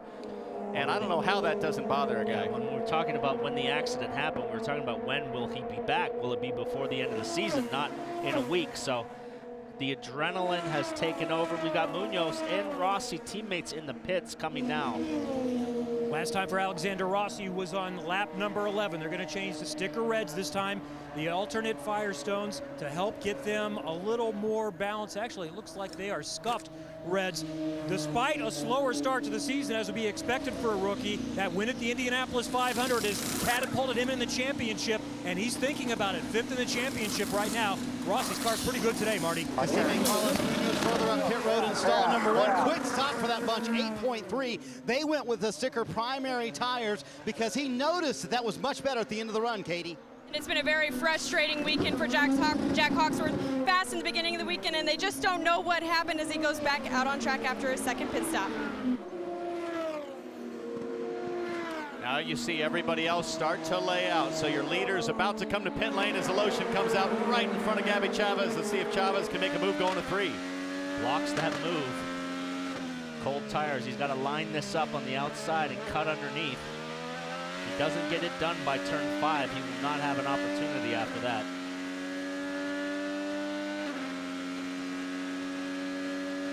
Look at him swerve. That's Aloshin swerving, not so much to block, although he's got to be careful because here comes Chavez. Aloshin trying to get temperature, especially in the right side tires, as you come out on cold tires and go to 2 left-hand corners right here, 5 and 6. Kanaan to pit road. From second place in this race, boy, has it been a good one so far, Kev, for TK. Yes, it has. He is in contention to be able to win this race. Coming in from second position, 50 miles an hour on this long pit lane. It's a longer delta than anywhere else. About 40 seconds you lose on track. It's critical. Everyone pitting under green so far in this sequence. He's taking off the primaries, putting on another set of sticker primaries, and Kanaan is back out, Marty. Castro Neves comes in, Kevin. They're going to go with sticker primary tires because they think that too will last longer at the end of the run. Elio said when he gets on the brake, the car has a lot of oversteer. You saw the wing adjustment up front, trying to get that car to tighten up. Takuma Sato also on pit road. Their car is doing pretty We talked about the progress he made. Charlie Kimball, Ryan Hunter-Reay, all these guys leaving pit road. We'll see where this all cycles out. Will Power planning to come next lap. Good run for Sato to get out, leapfrog, and stay ahead of Ryan Hunter-Reay. Here comes Carlos Munoz, and Montoya struggling to get up to speed on pit exit as he comes out in front of James Hinchcliffe. And Hinchcliffe's going to be a rocket ship here coming to turn 3. Montoya on cold, fresh red tires. Let's see what Hinchcliffe can do exiting this corner. He stays pretty close, Paul. He's got to be on the button, I would think. He's got to make his move by turn 5, because if he gets into the twisty corners, there's no real easy way to get by. Both cars on push to pass, but Hinch has got the run down the straightaway. But Montoya is a late breaker. You're not going to outbrake him, and Hinch runs off the end and loses a spot. At least one. Race leader is in. Will Power is on pit lane. And this is big news for Will Power that he was able to get that extra lap. This is lap 26, I believe, when he crosses start-finish. Pretty amazing that he was able to make up that extra lap. Marty?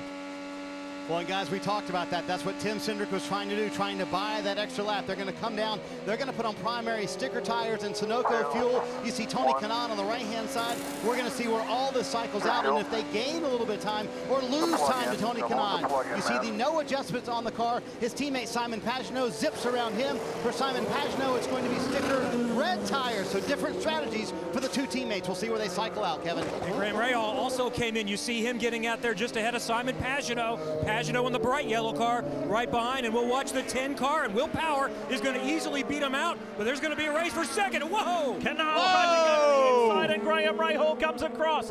Kanaan and Rahal, are we going to see a repeat here of Kanaan's move on Rahal like we did on the last round of pit stops? We most certainly might see a review of that move by Graham Rahal. Kanaan with an amazing exit. Watch him go. Outside move, the run downhill to turn 5. On the push to pass is Rahal. He looks over at TK's car and can't quite do enough. Tony Kanaan gets around Rahal and holds position. And I'm surprised that Kanaan gave Rahal the brake zone there, Paul. After the move Rahal put coming out of the pits, I would have thought TK would have taken it away. That certainly is going to be under consideration. That the series is allowing the cars to go straight up to the racing line. Kanaan coming at 190 miles an hour. And Rahal right out into the line. Really, really dangerous. This was not what was discussed. The drivers were asked to try and stay to the right-hand side on pit exit. I don't think they were asked. I think they were instructed in the drivers' meeting. That is not cool. Woo!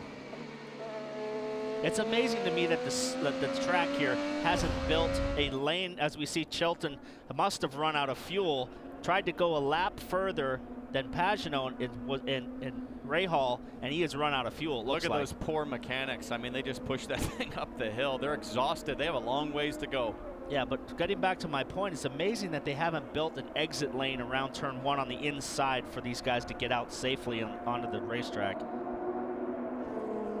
That is a really tough break for Max Chilton. I talked to Dario Franchitti, his mentor and coach, earlier in this weekend, and he said a light bulb came on for Max Chilton on Friday, and he thinks he can be a front runner for the rest of this season. But like you guys said, he has run out of fuel. Tough break for the 8 car. And updating you on a couple of other pit lane incidents. Takuma Sato and teammate Jack Hawksworth both had to perform drive-through penalties for speeding on pit lane. And guys, Aloshin and Gabby Chavez, you remember that interaction before? Aloshin has been instructed to give that position to Gabby Chavez. Too much defensive driving. Tony Kanaan, the veteran, the crowd favorite on a charge, and the man with a very famous name trying to fight him for it.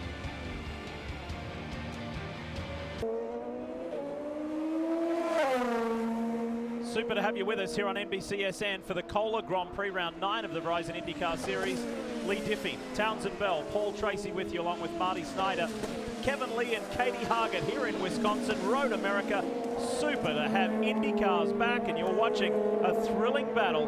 Will Power leads from Tony Kanaan. Graham Rahal is third, and that Dayglow yellow Menards car for Team Penske is championship leader Simon Pagenaud, who, if positions remain as is, would extend his lead, most notably because Scott Dixon at the moment is a non-finisher, but they're trying to get his car fixed, and his Ganassi teammate is Charlie Kimball, and Charlie is the focal point of today's Chevy driver profile. Here is this man who has raced overseas and here in America. He's won on a road course in IndyCar competition before at Road America a couple of seasons ago, and he's running in a solid 8th place at the moment. There he is, look at that. He's won here in the June Sprints in Formula Ford. Loves this track. Very much is an old school racer himself, and winning on an old school course at Mid-Ohio. Now, speaking of somebody else doing a nice job, guys, a couple of positions ahead of Charlie Kimball, cresting the hill at turn 6 there, is Dale Coyne racer, rookie, and Indiana native Connor Daly. Got his first podium, we mentioned earlier in the show, at Detroit, which was thrilling. And here he is, Katie, doing a superb job in 6th. And his team owner calls the shots for Connor. What is clicking for the team this weekend, Dale? Just doing a good job. I mean, he qualified 9th, running 6th. He's stuck right in that hole. He's passed a couple guys on the track, so we'll see what we can do between here and the end. Connor told me the key for you guys was to make that learning curve a little bit shorter. How have you done that back in the shop? Yeah, no, I think he's done a great job. We didn't test here last week because of the crash at Texas, so we've been playing catch-up all weekend. We need one more day. And that podium in Detroit is what Connor says gave him the confidence to run up front, Lee. Hey, Dale, you could get a little bit excited if you want. Your driver's doing pretty well. I'll tell you what, Connor Daly so far this year, he's had the pace. When he puts himself up front, he's had the pace to stay there and finish on the podium. So this qualifying better is really paid off for Connor today. Very much so. Had never made it into the top 12, so that was a thrill. Nice job. Charlie Kimball, as you may have noticed in the background, got around Ryan Hunter-Reay and sets his sights on this young man, the 24-year-old American. See what Kimball can do. Power up front, meanwhile, has almost a 4-second lead over Tony Kanaan. Tony has about a 2-second lead over Graham Rahal. Positions at the top remain as is. What a race we and this huge crowd have been treated to already.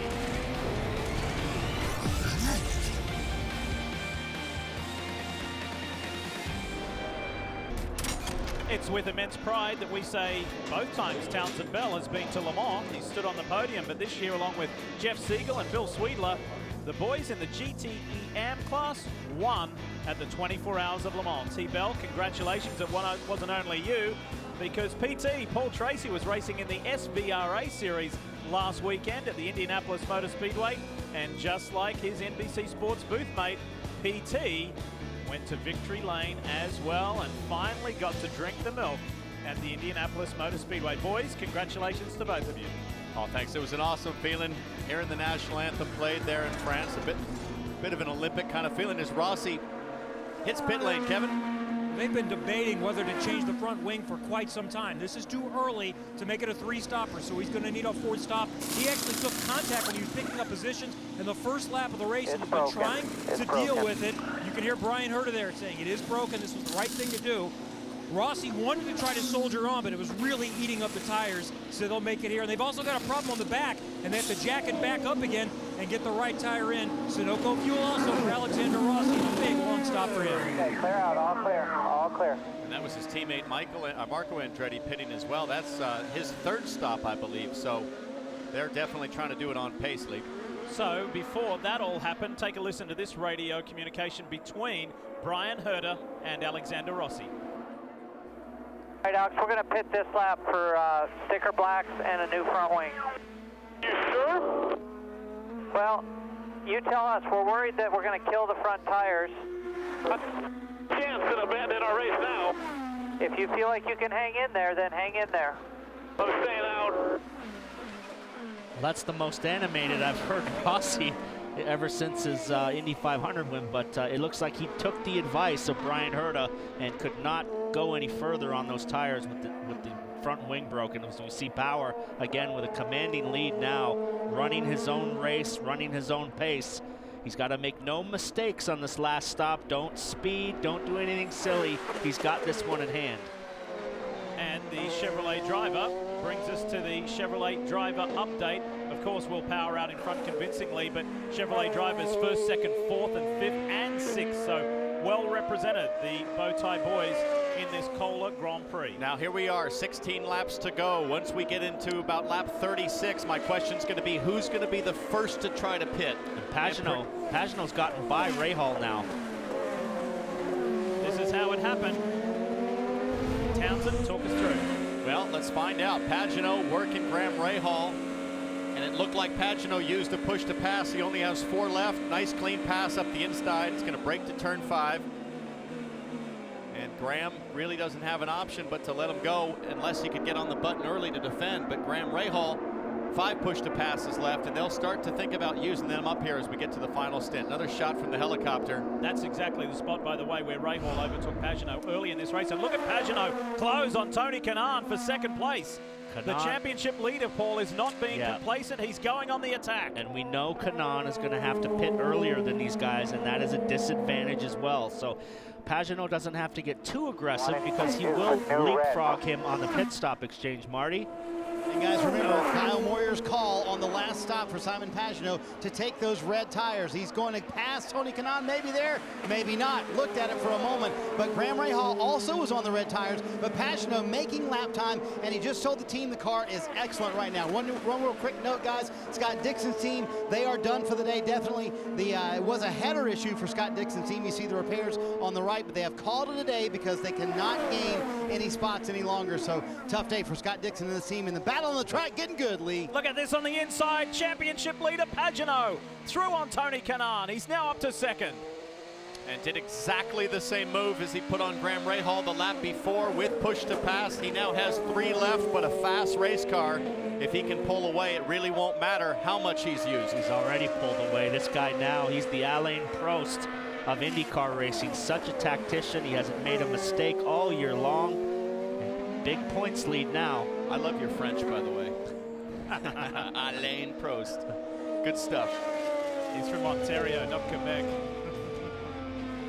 So Pagenaud on the attack, and his old rival leads the way. Introducing NBC Sports Gold, an all-new app that'll give you more tour than ever before. You can monitor your favorite riders' biometrics, follow the peloton with GPS tracking, and live stream all 21 stages. Additional terms and conditions may apply. To learn more, go to NBCSportsGold.com. The Tour de France begins Saturday, right here on NBCSN. Can't wait. Was talking to NBC Sports analyst Paul Sherwin the other week, who's a huge motorsport fan, so he's been watching what's been going on here on your home of motorsport as we welcome you back to Road America, where Will Power has a very comfortable afternoon. Has had and may have, boasting a 5-second lead in his Team Penske machine over Simon Pagenaud, teammate and championship leader. Can Pagenaud do anything about that? Look at the last lap from Simon Pagenaud. I haven't seen anybody in the 44s. He's a full second, almost 2 seconds quicker than anybody in the field. Simon Pagenaud trying to make it happen, but moments ago, Charlie Kimball worked his way up through the field with this pass, Paul, on Connor Daly. Connor held the inside, around the outside, these two youngsters, nice clean pass. Charlie's been moving forward from his 12th starting position, but the battle at the front is going to get hotter. If Pagenaud can continue this pace and close that gap, Power's going to be under pressure. While we've seen some kind of mad and bordering on dangerous scrambles on pit exit heading into turn 1, I think when there's been some genuine challenges, Paul, wheel to wheel, we've seen some pretty respectful driving today. No, it's been good driving today, good racing, no yellows. Nobody's even been off the track. We haven't seen a car in the grass, and everybody was in the grass during practice and qualifying. And we're on target by the end of this race to see almost 100 passes on track as Charlie Kimball comes in for what should be his final stop of the day. Katie?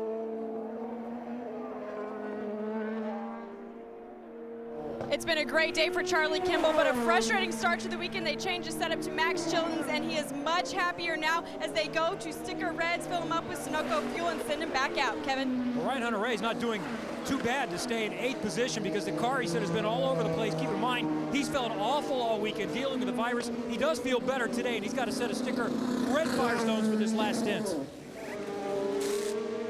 So these guys would love a yellow flag in the next minute and a half. If so, they'd go right to the front of the queue. It's happened in the past, but so far, as Paul said, we've seen very little in terms of drama that could lead to a yellow. Look at Munoz coming out just in front of Chilton. Chilton currently back in, where is he? Yeah, he's He's all the way back, 2 laps down. Ran out of fuel, so no problem there. But yeah, if somebody spins here, has a problem on cold tires, and we go yellow, or these contact. guys are pitted. Look at Hinchcliffe from the back of the field now has caught Hunter-Reay and goes by him on the push pass. Or Hunter-Reay comes back. Old Andretti teammates off right the here. track. And Hinch not happy with RHR. And race leader is in. Final stop, or what should be the final stop, for Will Power in the Kohler Grand Prix. Marty Snyder is standing by. And Will Power will come down pit road here, Lee, and Tony Kanaan will come down pit road as well.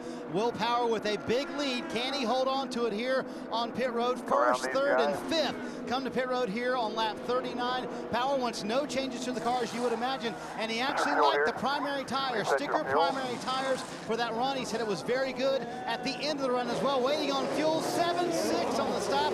Outstanding stop, Kevin. Tony Kanaan's got a set of sticker red alternates to go on this last stop. They'll make the change, and they will make a little bit of a crank on the front wing. Marty Kanaan back out. Elio Castroneves and his team have been fighting this race car all afternoon long, but on that run, as we showed at the end of it, he was outstanding. Wants no changes to the car. They're going with the primary sticker tires as well. We'll see where all these guys cycle out. Simon Pagenaud, the championship leader, he will be pitting on the next lap. And the guy that looks to be making hay right now is Pagenaud, who didn't stop his last lap, still quicker, a 44.3.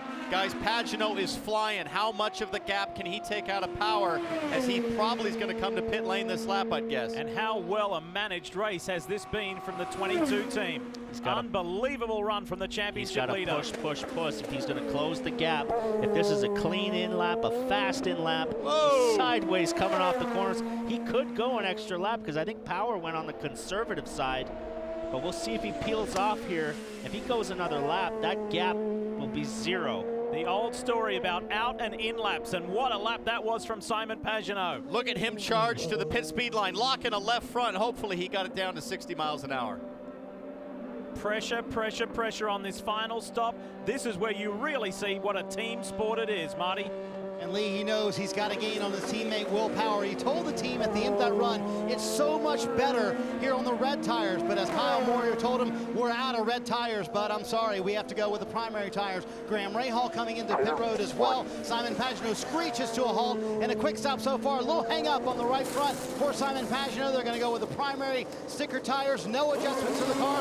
8-4 on the stop. Here comes Will Power. Where will they cycle out, Kevin? Final stop for Will Graham this be Rahal. close? Look at this, Kev. Look at this. And Power easily goes around the outside of Simon Pagenaud. That was close, and here comes Graham Rahal. Graham Rahal's another gap here with Kanaan. Kanaan is going to get by him again. What does Graham do? Doesn't shoot across the road that time. Now he has to defend on Castroneves. So they come out as is, as per, as they were. And it's the race on. It's a fair fight from here to the checkered flag at Road America. Spinner, Connor Daly's off. Turn 1, is that outside turn 1, or is it outside the carousel? It was a fast corner. I'm going to guess that was turn 1 at the exit. Oh, yes. Connor Daly. The race was going so well. Now he was battling with Hunter-Reay and maybe Montoya. Contact between somebody, because it's not a common place to spin and get that far off the track. That is at big speed. Well, and he was running with Hunter-Reay, I believe, at the time. And let's take a look here. Oh, there's a race going on. Look. Oh, you got it way too late on the brakes. Locked the rears, and that was it. Defending to the inside as Montoya's coming out of the pits, but just overcooked it big time into 1.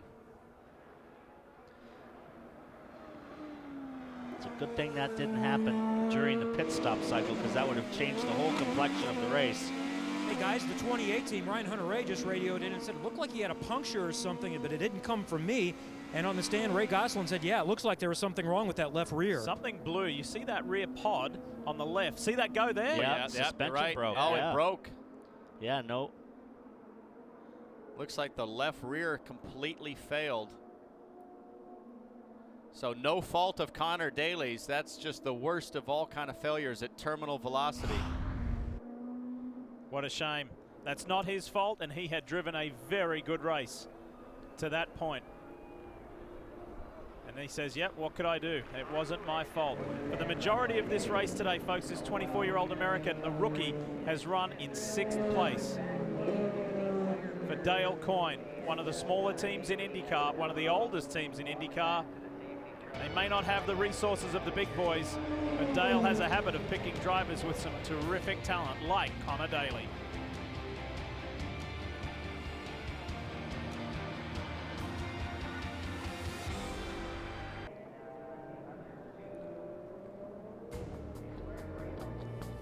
Something new for the day here at Road America in the Kohler Grand Prix. We're under yellow. Under yellow with only 10 laps to go. Boy, is this going to be quite the finish with the teammates and old rivals Will Power, Simon Pagenaud running 1st and 2nd with 10 to go. Yellows breed yellows. This is going to be a frantic first 2 corners down to turn 5. We have the leaders, Power and Pagenaud on blacks, Kanaan and Graham on reds. So. And the other thing, Paul, we got to factor in is the push to pass remaining. Power, by virtue of leading all day, still has 5 in the bag, where Pagenaud, Kanaan, 2 and 3 respectively. Further down the field, Montoya with only 1 left. A couple of guys to watch, Townsend too, as Elio Castro-Neves and Charlie Kimball both are on fresh red tires, the softer compound, and they have some extra push to passes as well. You're basically, if it's a late restart, your Power's kind of a sitting duck unless he takes off early. You see a replay for Connor Daly here. Suspension failure. Ryan Hunter-Reay nowhere in the picture there having any contact with him. We understand that Connor felt he got hit or something, but Ryan Hunter-Reay was nowhere near him. So Connor's waiting for Ryan Hunter-Reay, and obviously sarcastically saying, thanks very much, mate. But there was no contact in that particular incident that we saw. Maybe something happened earlier in that lap. It's entirely possible, or earlier in the race. Oftentimes the metallic fatigue can happen over the course of many laps. We see Bourdais, Rossi, Marco Andretti on pit lane. Marty? Up. Here we go on the yellow. All these guys going to make a charge here at the end. So inside 10 to go, last scramble for those a little further down the order for their final stop of the race. It all sets up for a classic finish at a classic track.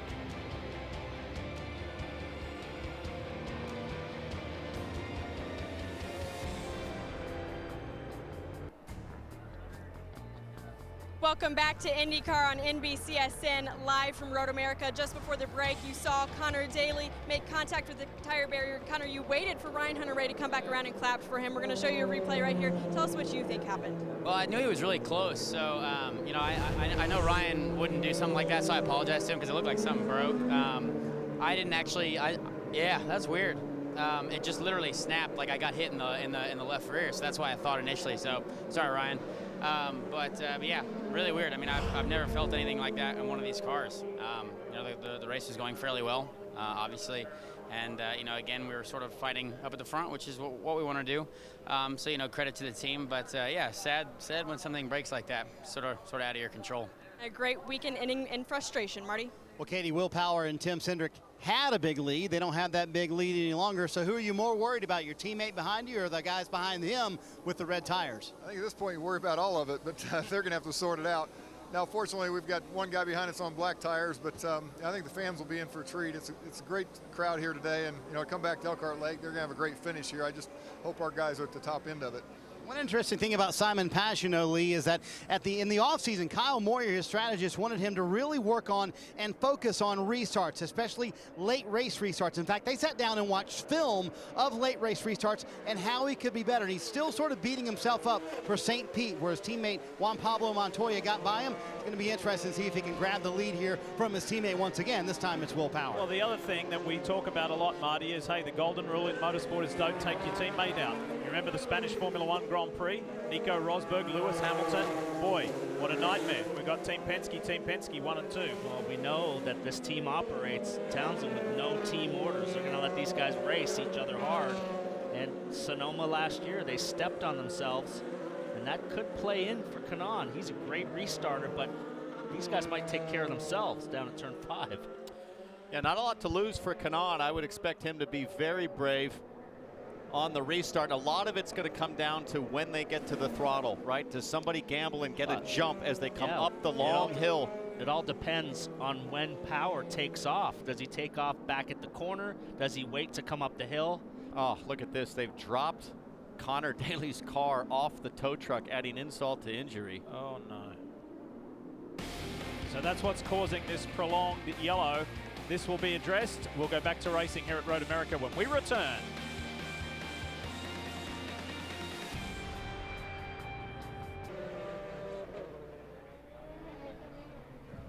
Seven to go at Road America with Will Power leading Simon Pagenaud and Tony Kanaan in third. Chip Ganassi, the car owner, is on the stand for Kanaan. Those two in front, scuffed reds. You guys have sticker reds for this stint. Do you have something for the two Penske's? I think they're on blacks, actually, and we're on reds. Even better. Even better. It's going to be interesting. You know, I think we have more power. Power is kind of in a class of his own. We certainly have a shot at second, and I think we've got a shot at Pagenaud here, and we'll see if we've got to hold off Graham. It'll be pretty interesting the last few laps. I was talking to Dario yesterday, and he said Tony Kanaan has really found something at this point. What do you see from his driving recently? Yeah, I mean, it's. I know that actually Frank Keaty's been talking to him a lot about his driving, and he's made some big improvements, and we like the job he's doing. Thank you. Chip Ganassi. Katie? And a little bit down pit lane, Scott Harner calls the shots for Charlie Kimball, who is in sixth and also on reds. Do you guys have anything for the top five? Well, I hope so. I mean, it's obviously been a pretty good day considering where we started. So he definitely seems like he's in a good place and ready to go, and the car's been quick. So I think so. All right, we'll see if he can make it in these last few laps, Lee. Can you imagine if Chip Ganassi could celebrate victory week to week? Last week at Le Mans, celebrating the 50th anniversary of Ford GT's overall win in '66, and two of his cars on that GTE Pro podium to come here to Road America. But first of all, his man's got to get past two Team Penske Chevys. Will Power, Simon Pagenaud. Going early, took off early. So much for the restart zone. Time to go, and we're inside the final 10 laps. Make that when they cross the line. 6 laps to go. Ryan Hunter-Reay and Charlie Kimball side by side. Power, Pagenaud, Kanaan. Here comes Rahal. Look at the yellow car on the inside. It's a drag race to turn one. Does Rahal have enough under the brakes? Deep, not enough. Whoa, I thought he was going to stuff it in there on Kanaan, but Kanaan exercised some muscle on the outside. Watch Rahal go for it again here. Castro Neves has got a view of this too, PT. Still there, but he's got a bunch of cars on the push to pass again. You see Graham Rahal starting to pull up in that draft, but he's not close enough right now to do anything. Kanaan, Rahal, Castro Neves, Kimball all on the button down this straightaway. Look at this! Kimball on the inside of Helio Castro Neves, couldn't do it.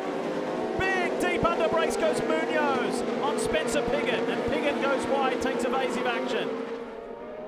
Power, Pagenaud, Kanaan, Rahal, Castro Neves, Kimball, Hunter-Reay. Where did JPM come from? Juan Pablo Montoya. That yellow assisted him, but he was making his way back through the field well before that. Hunter-Reay taking a look, and this has been the part of the race, the part of the battle that has been so intense, 7th through about 11th, all race long. Montoya's been in the thick of it for the whole race. As you see your Firestone data, watch Montoya. He'll be wide open on the throttle through the kink, and everybody knows this is my last chance in this race perhaps to make up any spots.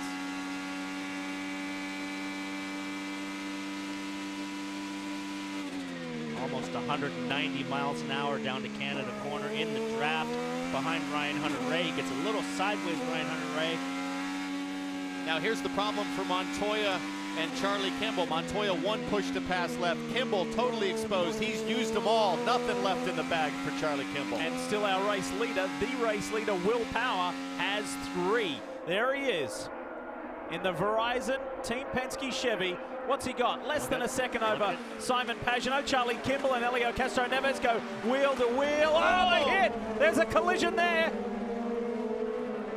And they'll stay side by side to 3. He's supposed to give up that position, what we're hearing from timing and scoring from the prior lap, but he's not giving it up very easily.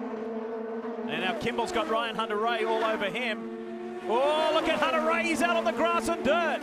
Captain America rounds up Charlie Kimball, and he's now out after Helio Castro Neves. Problem you have now is Hunter Ray's going to go wide. Kimball's going to have a chance. No. And guys in the background, take a look who's there. Behind this man is Josef Newgarden. Broken collarbone, broken hand in that blue car. This has been an unbelievable effort from the 25-year-old American.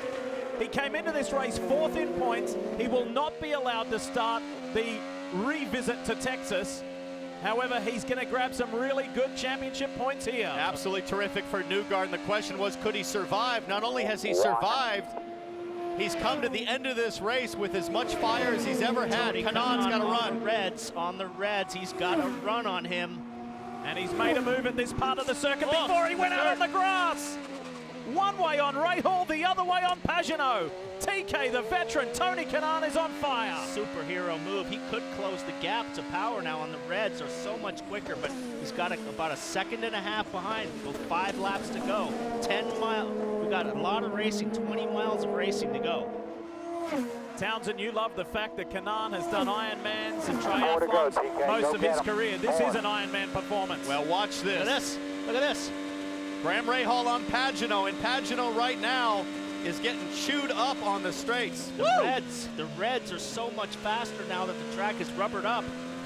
Pagenaud has lost 2 positions in 1 lap. Remember this gap, power to Kanaan, 2.5 seconds. We'll continue to monitor it. He's going to get passed by his teammate now.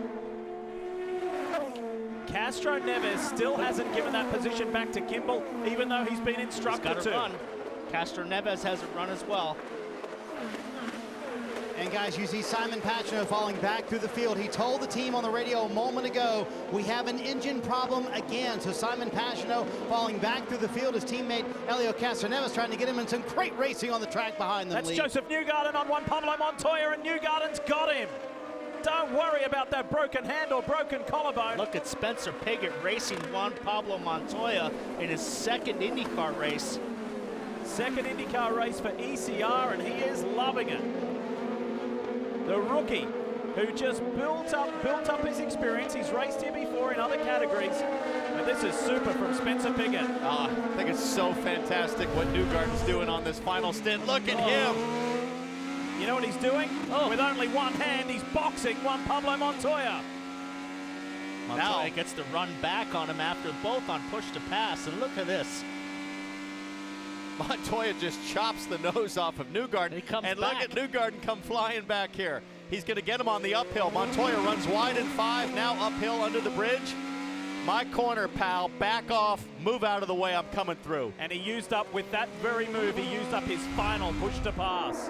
Tony Kanaan is closing the gap to Will Power, and look at his teammate blocks Castro Neves.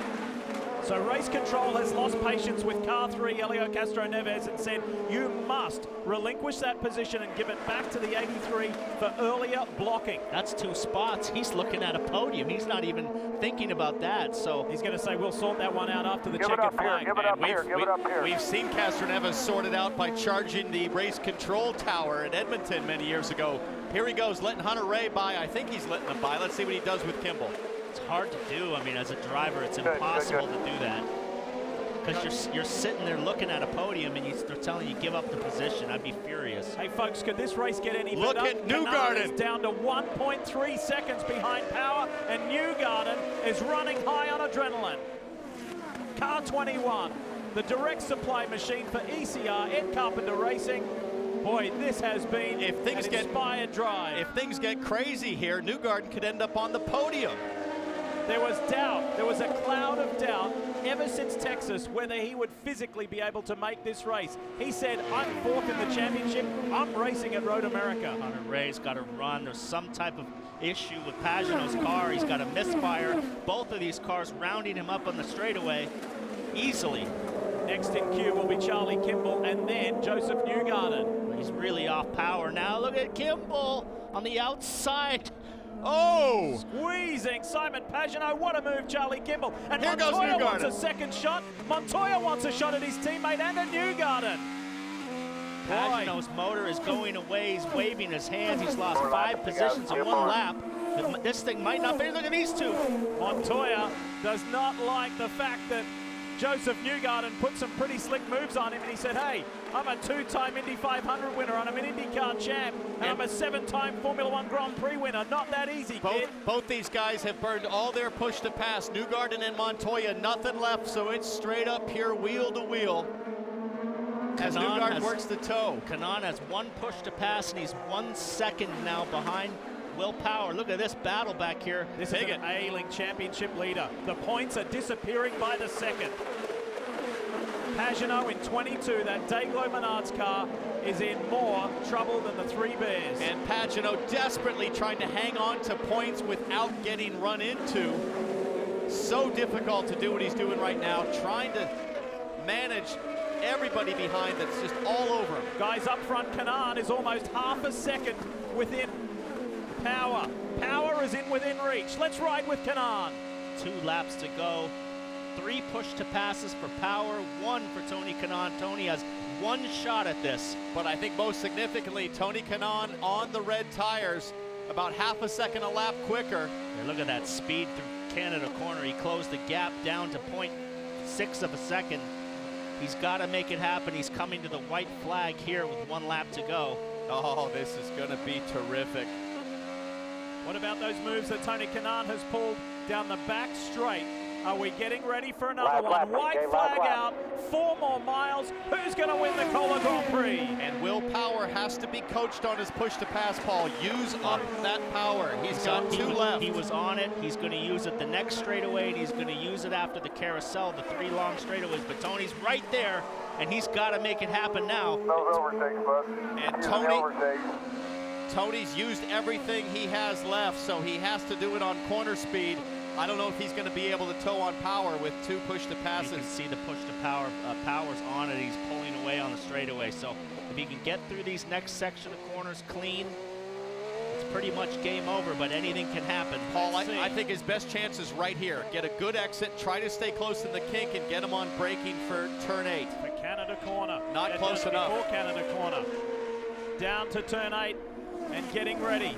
Half a lap left to go. Tony Kanaan hasn't won a race in a season and a half. Fontana 2014 was TK's last victory. Carousel for the final time. I'll tell you what, it's gotten a lot harder for Power this last half of the race. The last 10 laps, it's been a struggle. He had everybody covered earlier. 1 more push to pass used for Will Power.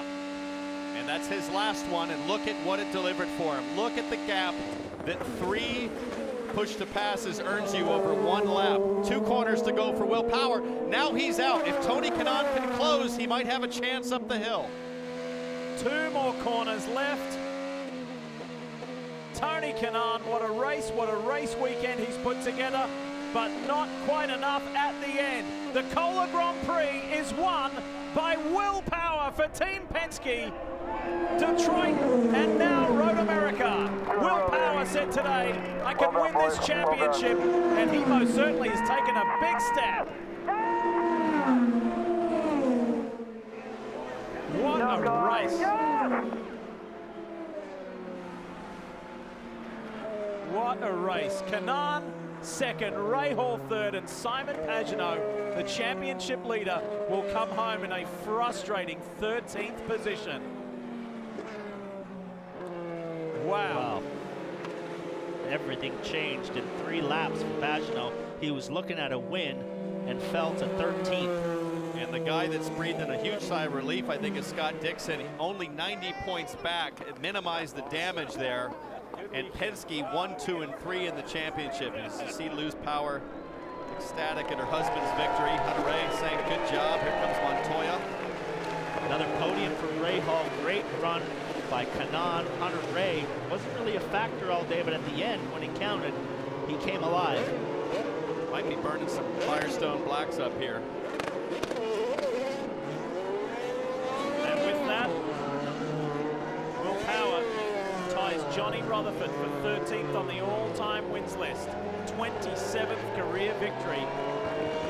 And although it's been an indifferent season that started with him not being able to race on the streets of St. Petersburg after setting the pole, Power wins at Road America. Last time he was here, he was frustrated with what went down in 2007. He's come back emphatically.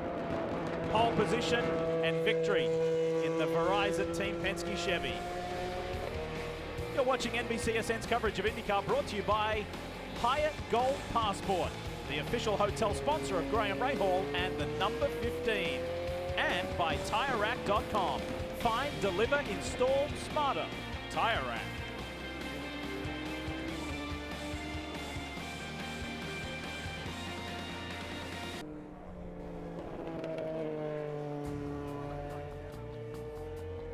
Will Power cruises back into the pit lane here at Road America. What a Kohler Grand Prix. Thumbs up from the man who knows what it's like to come so close to winning a championship, to see it go away, to finally winning a championship. And he told us very definitely today, I can still win this championship. And given the fact of what happened to Simon Pagenaud with some kind of mechanical issue, it saw him drop down the order to 13th. And the points, he loses 6. And look at that. Helio Castro-Neves now slides into second ahead of Scott Dixon. So too does Power. Pagenaud's lead was 80 coming into today.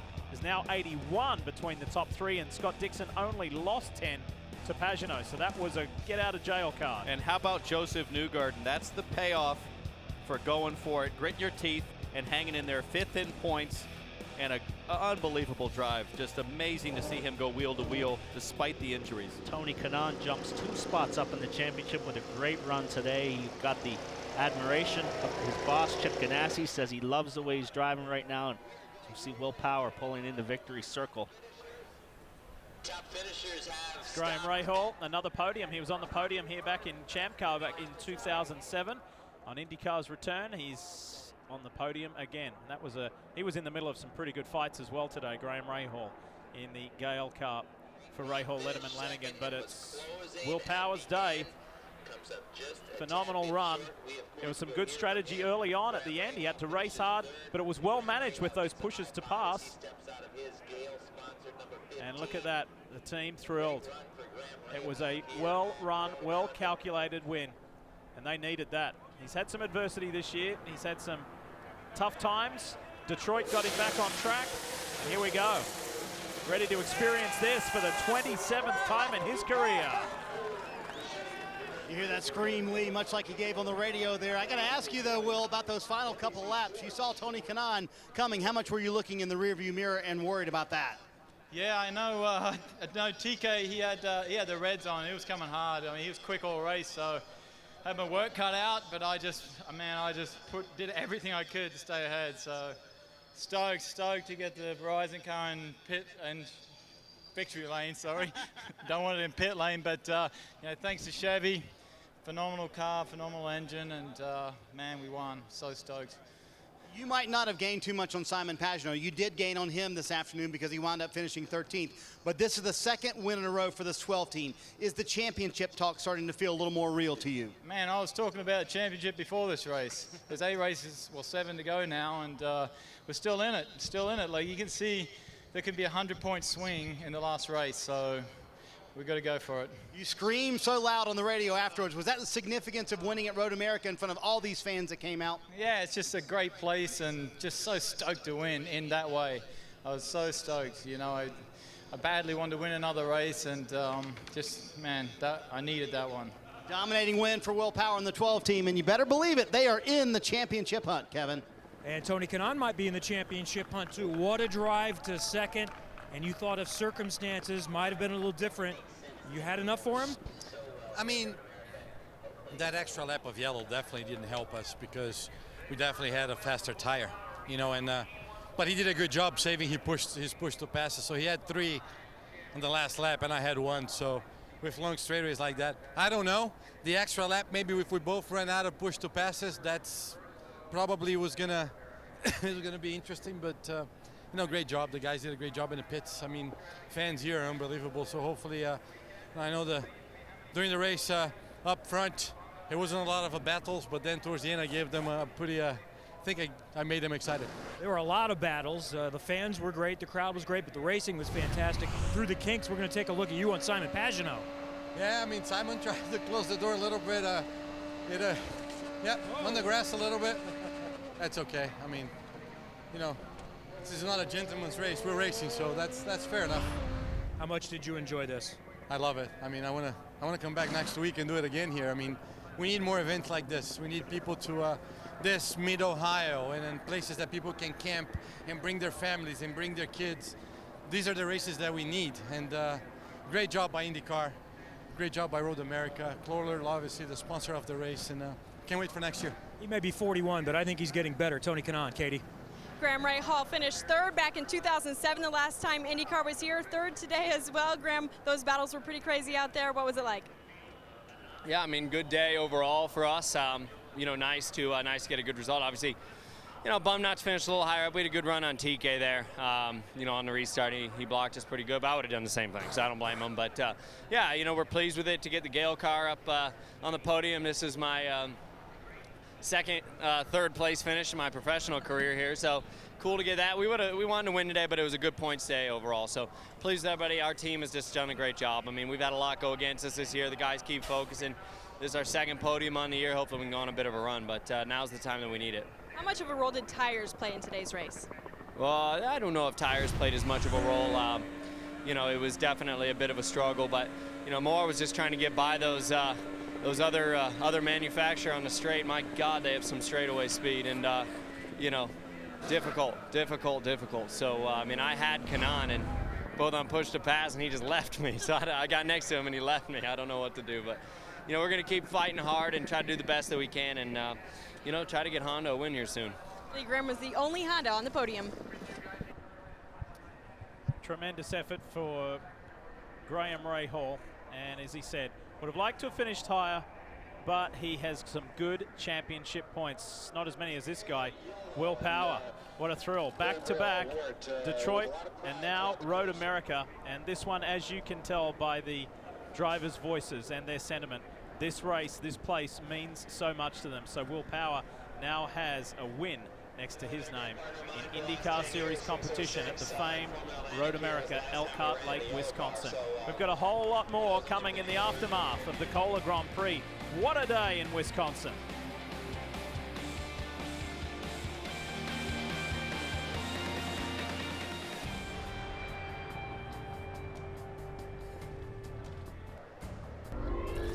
There was so much build-up, there was so much anticipation to this race and IndyCar's return to Road America. Well, as you have just seen, hope you enjoyed, it did not disappoint. With a great race right till the end, just the one caution period, bunched the pack up, and some really good hard racing, and one man not feeling 100%, who was right in the middle of all of that, Ryan Hunter-Reay. Lee, I think he feels a lot better than he did for the green flag, Phil. Hell of a job, kid. 8th to 4th. A lot of good racing today. How you feeling? Yeah, it's a little lightheaded today, a little under the weather, but yesterday was brutal, so I feel a lot better than I did yesterday. But it was good hard racing out there. I'm pretty glad the yellow came out to mix things up and get some good hard-nosed racing in there. There was some good wheel-to-wheel stuff there, some really clean racing, and then there was some pretty dirty stuff going on. But we fought through it. I had a blast. And the best thing is we're back at Road America. I really noticed it under yellow. You know, look up at the hills and the stands, and the fans are just lining them and waving under yellow. It's unbelievable. I haven't seen a road course like that in a long time. Did you cut some grass? Did somebody give you a little ride? Oh, yeah. Kimball ran me off the track in 6th gear on the back straight. 6th gear? Yeah. It was a lot. That's only 190. Yeah. It's something we need to address, but we'll go back and talk about it. So it was good racing, though. We had some really hard racing with Elio there, with James at one point, with Connor. Connor was doing a great job. I couldn't believe he was getting away with being as trimmed as he was. I really struggled with the car in the beginning, and it came to us at the end with the rubber going down. Connor thought you hit him, and then he apologized. He apologized to you, too? I got blamed, and I didn't do anything. Go figure. No, it was... no, he admitted he thought something happened, but it was just his pod that came loose. Yeah. But he got on television and said, hey, I apologize. Ryan didn't hit me. Yeah, no, we had no contact at all. We had no contact. We did all day with no one, with anyone. It was a clean day for us.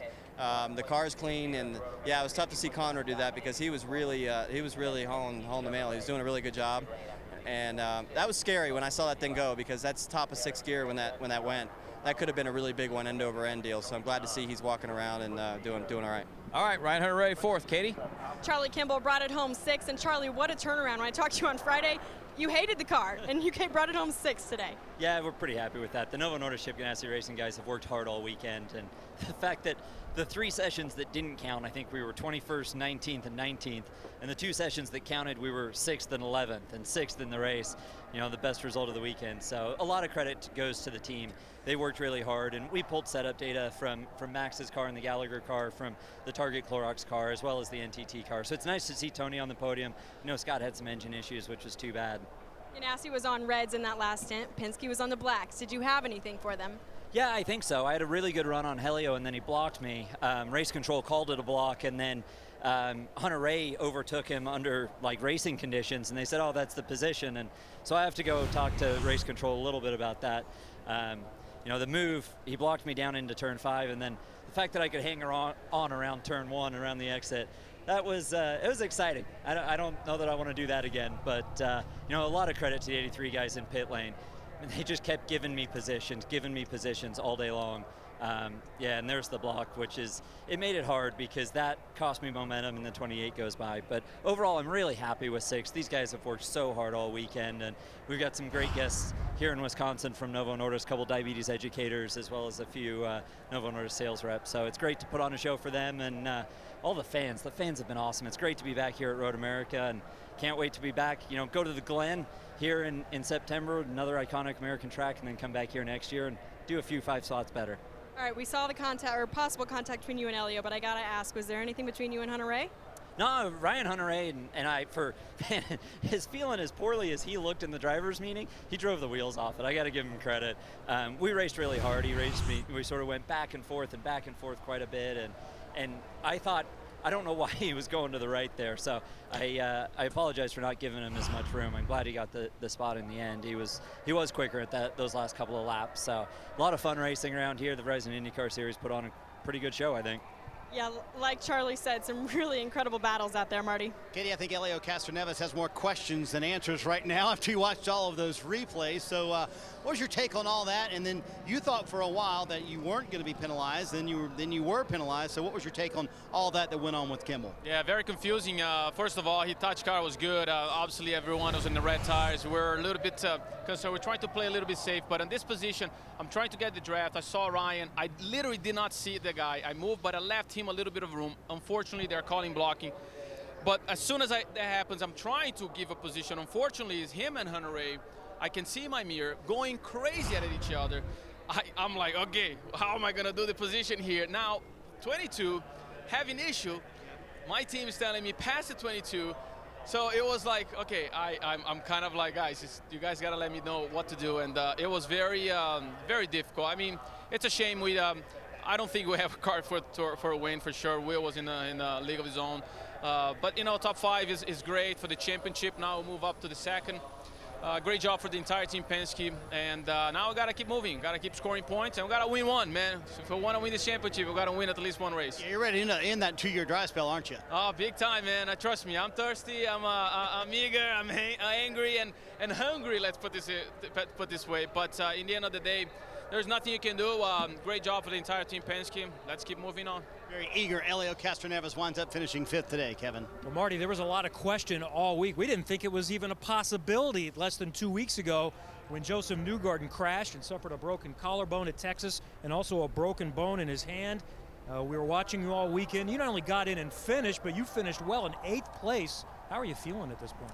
Well, I'm really happy points-wise. I think we gained a lot on the front runners of the field today. I feel a little disappointed still. I think our car was better than 8th, and a lot of that comes down to qualifying yesterday. I just didn't do a great job of putting the car where it needed to be, and I feel bad for these direct supply guys. I think they deserve a little bit better, but you know what? I'm not going to discount 8th is a great run. I think we maximized what we could today for the most part, and we'll run with that. We'll try and go to Iowa. I'm going to try and heal up a little bit better for that physical track, and we'll try and get another win and keep climbing up the charts. I think we've got a really good opportunity to challenge these guys who are up on the front of the championship. You have shown you're willing and able to go toe-to-toe with the legends in IndyCar like Juan Pablo Montoya. You guys put on a show. Yeah, I mean, we had fun there. Juan's a tough guy to race, man. You gotta run him hard, and I was struggling there at the end a little bit. I had a little issue going on, kind of similar to Pagano, but not as severe, and it was still just fun running with him. I tried to break deep and make him push a little hard and then got him back, and then he finally got me back when I was trying to get one by Simon. But hey, what more can you ask for as a race car driver, right? You want to have good competition, run toe-to-toe with these guys, and I just hope the fans here in Road America, all our fans at home, enjoyed the show. I mean, Road America is one of the best IndyCar tracks on the planet, so it's great to be back here. Did the injuries have any impact on your performance this weekend? I don't think so from a speed standpoint. I think, I probably wasn't in the right mindset all weekend. I really tried to focus on just driving and not worrying about the injuries. I mean, they really weren't, limiting me as much as maybe people would think they would. Just like the issue yesterday in qualifying, I pushed too hard and I made a mistake, and we haven't made many of those in qualifying this year, so I think that put us on the back foot, and those are the type of mistakes that hurt you with points on a race weekend. Instead of getting an 8th, we could have maybe had a podium this weekend. So those are the type of things I need to try and minimize going into Iowa, I think. Well, Robin Miller has done a feature on the tough guys in IndyCar racing before. He might need to include this young American, Josef Newgarden. I think he's been pretty hard on himself there, Paul. Yeah, I mean, what a phenomenal effort. I love the attitude, though. It's attack. Don't complain about stuff you can't control, and focus forward. What a great result. And with the engine issue that he alluded to at the end. Watch this. Spencer Pigot racing with Marco Andretti, making a move on Jack Hawksworth in late. And we should give credit to Spencer Pigot as well, because he finished 9th. Tremendous effort, and he was one of the biggest movers in the race, making up 8 positions from his starting spot. As they get ready for the actual official podium presentation, Will Power just finishing up with Michael Young for the audience, the huge audience here that have enjoyed, maybe not the rain earlier today, but certainly a phenomenal race.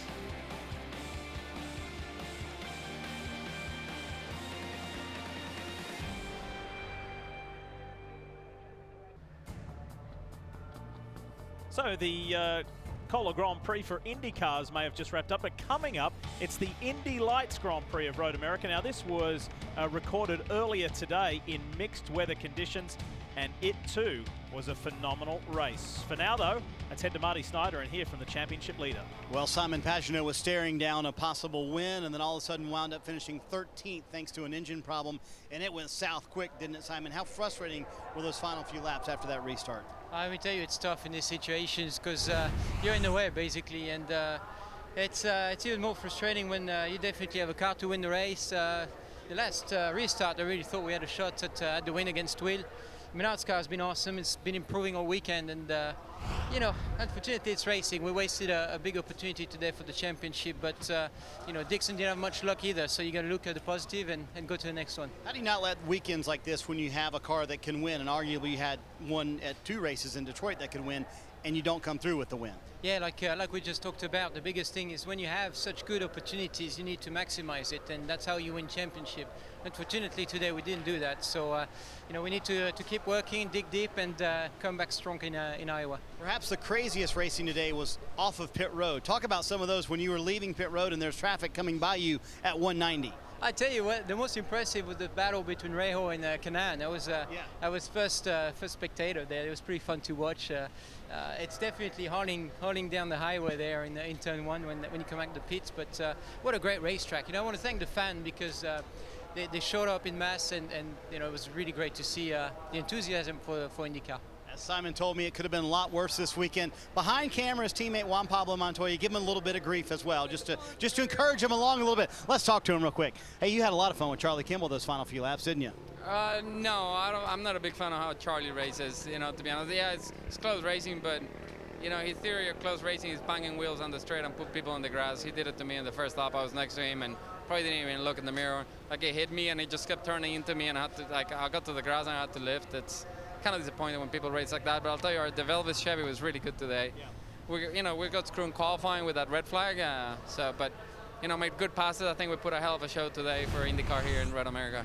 Josef Newgarden said he loves racing you like this because you're such a challenge to race. Yeah, we race, but we give each other room. I mean, look, we're going at it. We're next to each other, and we give each other room. Look, you know what I mean? It's like, yeah, you know what I mean? But it's okay. I'm okay with that. I'm not okay with driving people to the grass, and that's Charlie. All right, there you go. Some honest feelings from Juan Pablo. No, it's just being honest. You know, ask anybody. Everybody will tell you the same thing. All right, there you go. Just being honest. Juan Pablo Montoya, you can always count on a little honesty. Katie? And from a veteran to rookie, Spencer Pigot. Spencer, you were able to battle with the veterans today. What goes through your mind? I had a lot of fun out there today. It was a really fun race. I mean, for the first half of the race, we were kind of by ourselves, but towards the end there, after the restarts, to be around Montoya and Simon and guys I've been watching for so many years, to be racing against them and battling so close was really cool. And you know, I just can't thank this team for having me, Fuzzies, Rising Star Racing, Chevrolet. It was a really good day, and you know, looking forward to building on this next time out. Even though you're a rookie here in IndyCar, you do have some experience here. How much did that help today? Yeah, I think having raced here in the past definitely helped, you know, get up to speed with the car and the track here, but throughout the race, just kind of knowing where to pass and, you know, if you overshoot a corner where you can kind of get away with it and where it's going to bite you. So, you know, it definitely helps having raced here in the past. Kevin, that's a career best finish for Spencer Pigot. Well, Alexander Rossi's finish doesn't show what kind of car he had. He got caught out in qualifying yesterday, better than where he started, and raced from 16th up to 11th very quickly. First stint, really good. After that, long day. Yeah, no, the front wing failed after the first stop, so we need to investigate why that is. I mean, we've unfortunately had two this weekend, so it's been pretty difficult. What did you think of racing here? This is the first play you've been to that you actually knew. You've raced here. You've won before here in junior categories. You know, it's fantastic. It was a great event, and you know, a huge shout out to the fans who made it so special, and you know, hopefully we can come back here next year. A lot of side-by-side racing there. You going 3 wide through a corner there with a lotion on your outside, and somebody snuck through on the inside. Yeah, no, it was a fight on the last lap, and Mikhail and I have been going at it for quite a while, and James took advantage of the both of us going for it, but no, that's IndyCar racing. Where are you at this season in your first year? I would assume that the confidence has moved up considerably considering what happened at Indianapolis, and that wasn't your only good race. You've had good pace everywhere this season. Yeah, no, I mean, it started to come good at the Angie's List GP. Obviously, that carried forward through the whole month of May, and you know, I think we were really strong this whole weekend, but you know, one thing after another happened that prevented us from being towards the front, but got to put it behind us. Iowa's coming up. You know, the team's always been massive around Iowa, so hopefully we can continue that trend in a couple weeks. All right, thanks, Alex. Indianapolis 500 winner Alexander Rossi. Good on you, Kevin. Thank you. When we come back to Road America, it's time to wrap things up to what has been a memorable day in Elkhart Lake.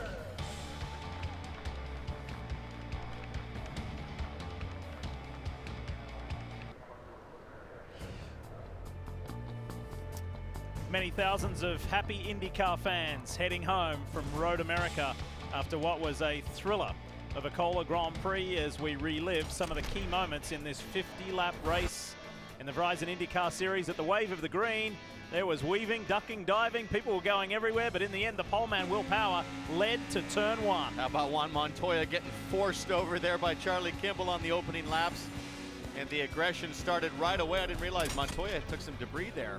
And then Scott Dixon, Paul, this ended his hopes. Yep, header failure. It looked like it was a disaster. Pagenaud was running so strong, but Pagenaud would have issues in the end. Connor Daly's rear suspension brakes, luckily, gets it slowed down. Doesn't hit the wall that hard, but lucky day for him. Then lap 47. Ryan Hunter-Reay, Pagenaud drops back. He starts to have issues just like Dixon. And we scoot ahead to the final lap, and Tony Kanaan had chased Will Power down to be within a second. Wore Will Power's pushes to passes out. However, the former series champ prevailed for his second Verizon IndyCar Series win in a row. Power, Kanaan, Rahal, what a celebrated podium, and the Ryan Hunter-Reay finishing in the top 5. Castro Neves keeps his run going this season. He's the only driver to complete 100% of the laps. Great run, and I can't say enough about Josef Newgarden. What an incredible run. He's so humble, doesn't make any issue about the pain he undoubtedly was suffering, but further down, several issues. Simon Pagenaud with a bad finish in 13th, and way down in 22nd, Scott Dixon, your first car out of the race. Marco Andretti coming from last place on the grid today up to 12th, so a decent day for him. We didn't give him a lot of love today, but he had a good finish. And we don't have to wait any longer. IndyCar has raced at Road America yet again, and what a day it was. Stay here on NBCSN for the Indy Lights race. It's coming right up from earlier today in mixed conditions. Be sure to join us Sunday, July 10 at 5 o'clock Eastern for the Iowa Corn 300 around that tiny little, very fast bull ring. And for all the information you need on the series, the Verizon IndyCar Series, head to NBCSports.com. What a day in Wisconsin. We congratulate Will Power. Thanks for watching IndyCar on your home of motorsport.